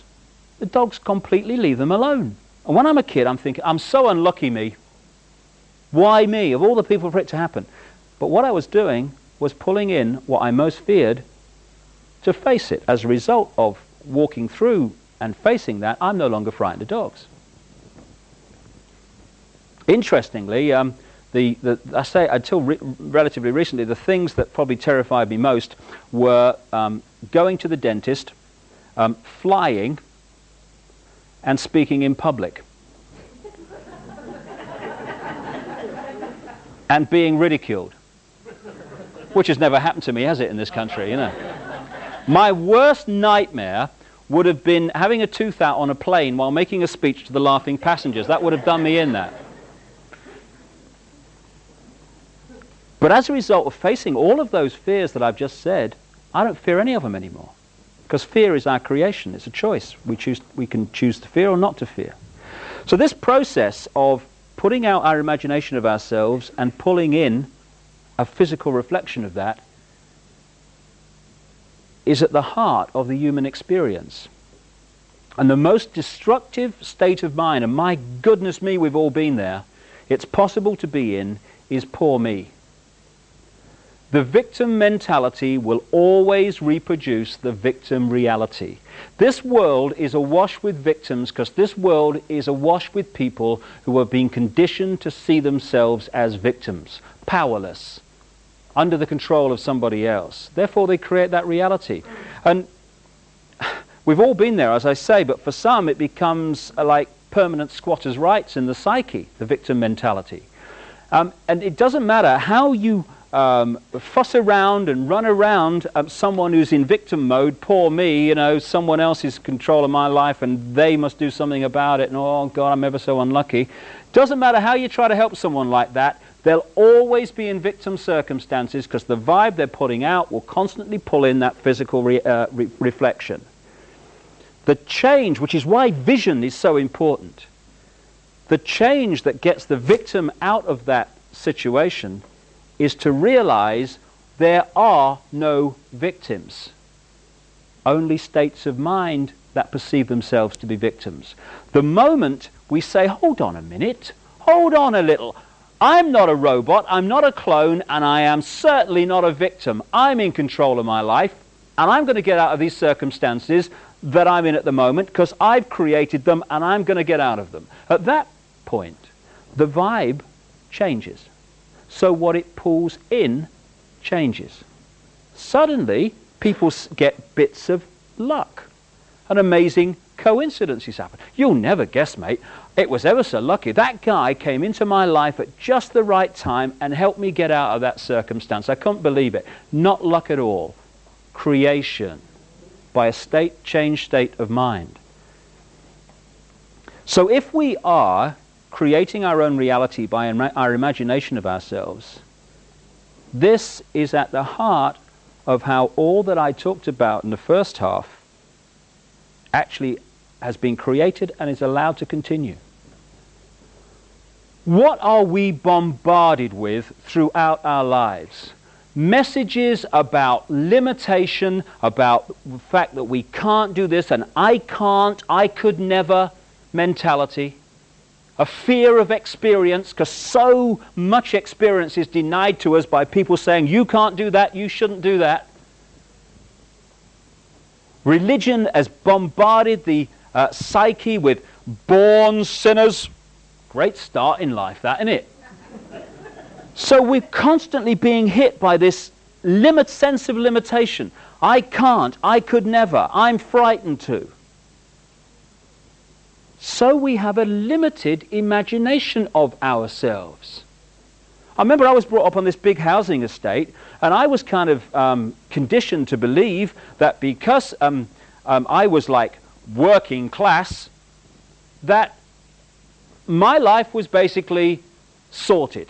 Because there were two types of people in the world. There was us and there was them. And as I was an us and not a them, that was fundamentally important and at the heart of where my life would go. I was born working class and I'll always be working class.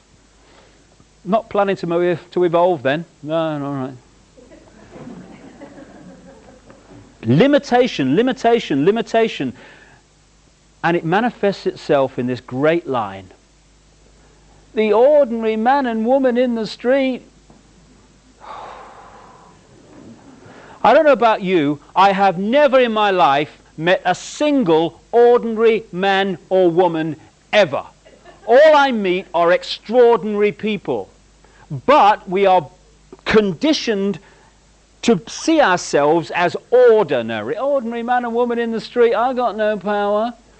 Therefore, we play that part. We read that script. We act out on the movie of life, this three-dimensional holographic movie we're part of here in this three-dimensional world. We play the part. And therefore we live that reality. Limitation of I can't, I could never, I'm ordinary. So we set up the circumstances in which those who see themselves as ordinary can be manipulated by those who realize the game.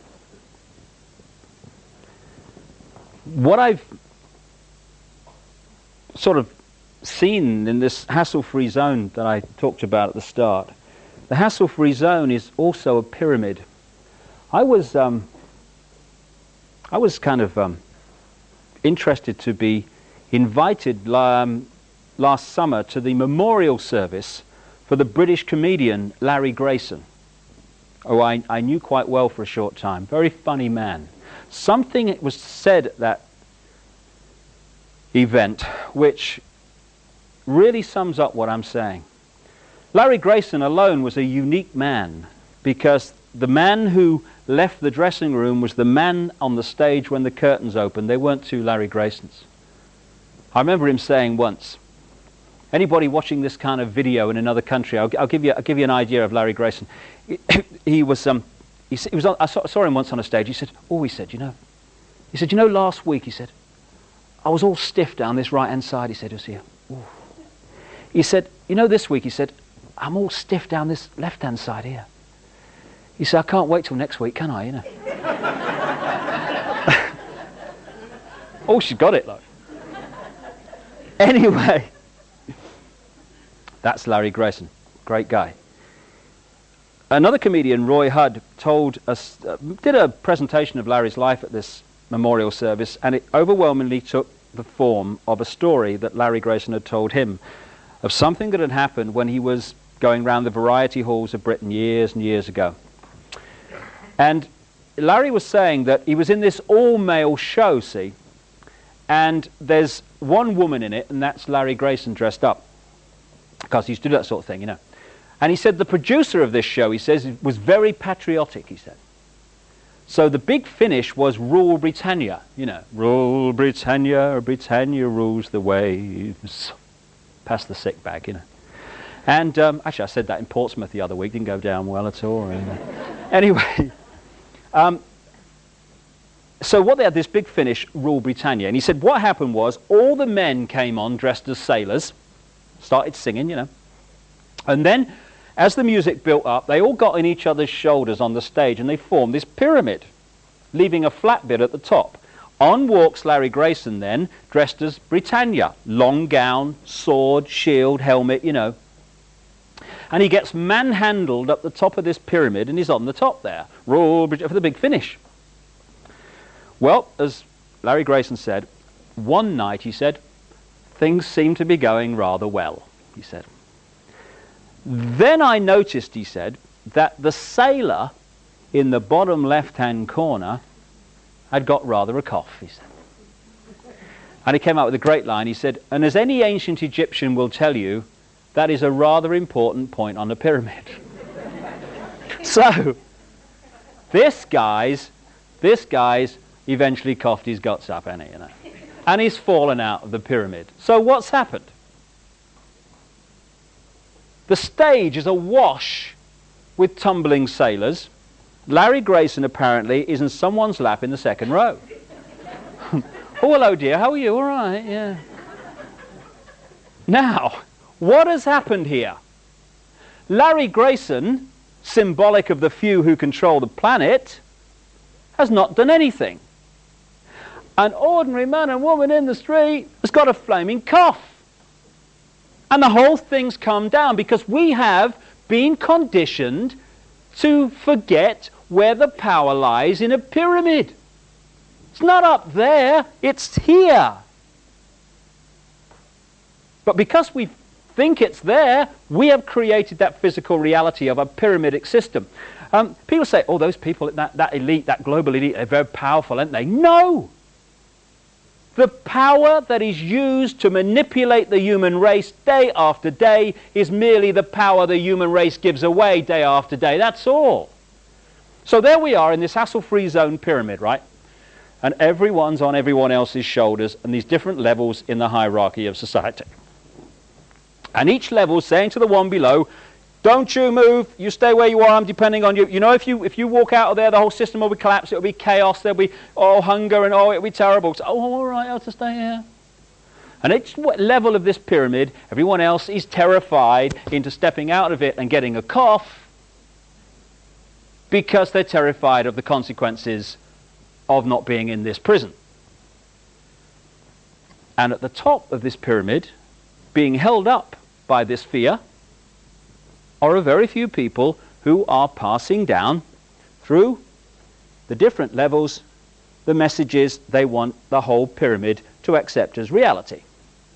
Like anyone who's not into religion or science is into spirituality and metaphysics and seeing that we are actually very different to what we've been portrayed as. You know, we're not slabs of meat, we are multidimensional consciousness. Right, well that's a problem, because if we realize they're multidimensional consciousness in control of their own lives and destiny, that means we can't control them. So therefore we must persuade them that's right. Okay, that staff, pass it on, it's the devil. Oh, all right, thank you very much, it's the devil. Oh, it's all devil, you know, they're talking about it's the devil, it's Satan. Or they try the other approach, they're off their rocker. Oh, yeah, oh, they're bloody mad, you know, they talk about, oh, yeah, pass it, oh, yeah, no, I think so, yeah, my mother told me, yeah. And the other thing they pass down, on which we all pass on, you are free, pass it on. We're free. Oh, great. We're free, honey. Pass it on. We're free. Oh, we're in a democracy. Oh, yeah, oh, yeah, that's great. We're free. Don't need to cough, because we're in a democracy and we are free.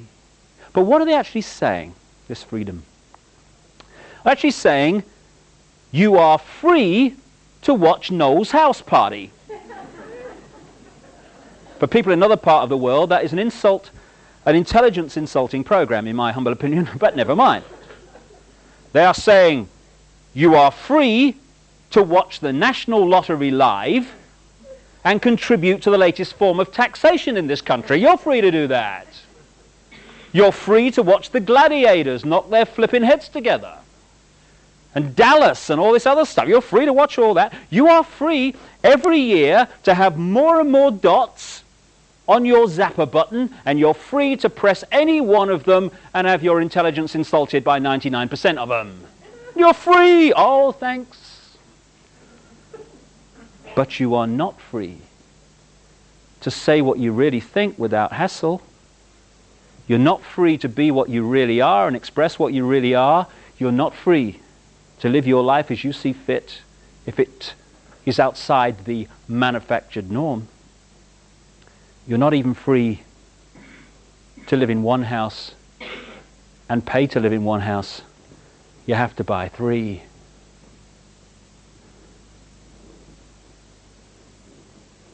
Three things for me would change all that I've talked about tonight and make it impossible, and would turn this prison into a paradise.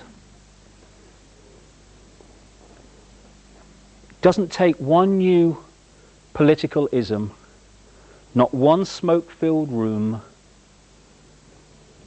not one terrorist freedom-fighting organization, what a contradiction in terms, to change this world to a paradise. It just takes each of us to be who we really are and to express that uniqueness. It needs us to get a cough and step out of this nonsense. Those 3 things are to respect our own right to be unique and to express that uniqueness. Crucially, to respect everyone else's right to be unique and express their uniqueness. And thirdly, that no one ever seeks to impose what they believe on anyone else. At that point, we'd have a great explosion of human potential being unleashed from the prison of fear where it's spent so long. But because no one seeks to impose what they believe on anyone else, free will is not denied. Once we respect our own right to be unique, we cease to be a slave to imposed thought and behavior. Once we respect everyone else's right to be unique, we cease to be a police force of the hassle-free zone and all the other slaves. And if we don't seek to impose what we believe on everyone else, no one's free will is denied. And what a difference that would make. If you take the symbology again of the herd of sheep. Hundreds of sheep across that hillside. Farmer arrives in the pickup truck, gets out, stands there on the stick, wagging the eyelids. 1 or 2 or 3 of the sheep start to walk towards him. But now the sheep mentality is very different. The other sheep are not following the one in front. They're celebrating their uniqueness. They're following their heart. They're expressing who they really are. So they're saying, that's interesting, old Fred and Ethel's sheep going over to that bloke on the stick, that's interesting. Do you know they do that every day at the same time? Very strange. But me, no, my heart, this is right for me. I'm going over here, I'm told it's ever so good, you know, there's a lot to learn over there, a lot to experience, that's where I'm going. And the other sheep says, oh, that's good, I'll have a word with you later, see what went on. But I'm going there, and I'm going there. What on earth does the farmer do? Because now it is mayhem from his point of view. Because the bar mentality has disappeared. And all the other sheep are saying, you have every right to go over there. As long as you don't interfere with me, that's great. Same with you, same with you. So the farmer might, at that point, symbolic of this global clique, he might then fall back on Old Faithful. We'll frighten them to death. Get them flipping sheepdogs out. Row, row, row, row. And now, the same sheep that are expressing their uniqueness, because they're now in their own power, and they know that they are infinite in their power, because there are no ordinary men and women in the street, just extraordinary people. Because they're in their power, they realize that fear is their creation. And fear may be stimulated out there, but we choose whether to fear or not. Nobody else. It's just a choice. Everything's just a choice. So, it's, excuse me, go and have a bowl of water or some dog food or something, on your way, not interested, not going to be frightened into conforming to what you say I should be. All that's happened in that example is that the sheep have let go of fear. They have let go of fearing being what they are, unique. And the whole situation has changed. And if you bring that into the human experience, everything that I've talked about tonight becomes impossible once we express our uniqueness and stop condemning everybody else for expressing their uniqueness because it differs from what we think they should be doing. And for me, we are the front of the snowplow generations here. There is a global awakening going on that's changing the nature of people's perceptions of life. You know, when I look at people, I see them standing symbolically in an eggshell. Inside the eggshell is that very narrow area of our consciousness that we actually operate on in this three-dimensional world. And that very narrow area, first gear as I call it, is a doddle to manipulate by messages hitting us through the eyes and the ears constantly. Outside of the eggshell is our multidimensional consciousness, not some other external entity, our own multidimensional I going on into infinity. An infinity of love, understanding, wisdom, knowledge. Because, you know, people say you have to seek enlightenment. I don't agree with that. Enlightenment's never gone away. Enlightenment is sharing exactly the same space as ignorance. It's just on a different vibration, that's all. What I feel, my view anyway, we need to do is not seek enlightenment, but remove the barriers that are keeping enlightenment out. And that is the eggshell. An eggshell made up of fear, guilt, resentment, lack of self-esteem, I can't, limited imagination of ourselves. Fear. And when that starts to crack, and it's cracking for more and more people, multidimensional self starts to get access to reconnect with first gear self. And at that point, we start to perceive ourselves and life very different. Symbolically, I feel that what's happening is there are vibratory changes going on around the planet as a natural course of human evolution, which are cracking this eggshell, this low vibrational energy that is our prison. And so the light, if you want to call it that, the multidimensional self, the infinite self, is starting to get in and reconnect with this self. Suddenly, and I get 2,000 or 3,000 letters a year now from people of all walks of life, increasingly from around the world, and the same experience is being experienced by all these different people. And that is, they're saying, I'm seeing myself and the world very differently. Why haven't I seen it before? It's so obvious. Because now the eggshell's cracking. And it's not first gear that's making the perception process in this world. It's multidimensional self. We're becoming whole again. We're becoming what we really are, but have forgotten we are. The front of the snowplow generations are taking from our parents and grandparents, not because they're bad people, because they're just passing on their programming, we all do, which are basically about run with the herd, don't cause trouble, keep your head down, and as the Japanese have a saying, don't be the nail that stands out above the rest, because that's the first one to get hit. Love that one. And we're passing on to our, not just our children, but to ourselves, because this is a really here and now thing, thought patterns that say, you be you, whatever you is, and respect everyone else's right to be them. And the people between that and that are our generations.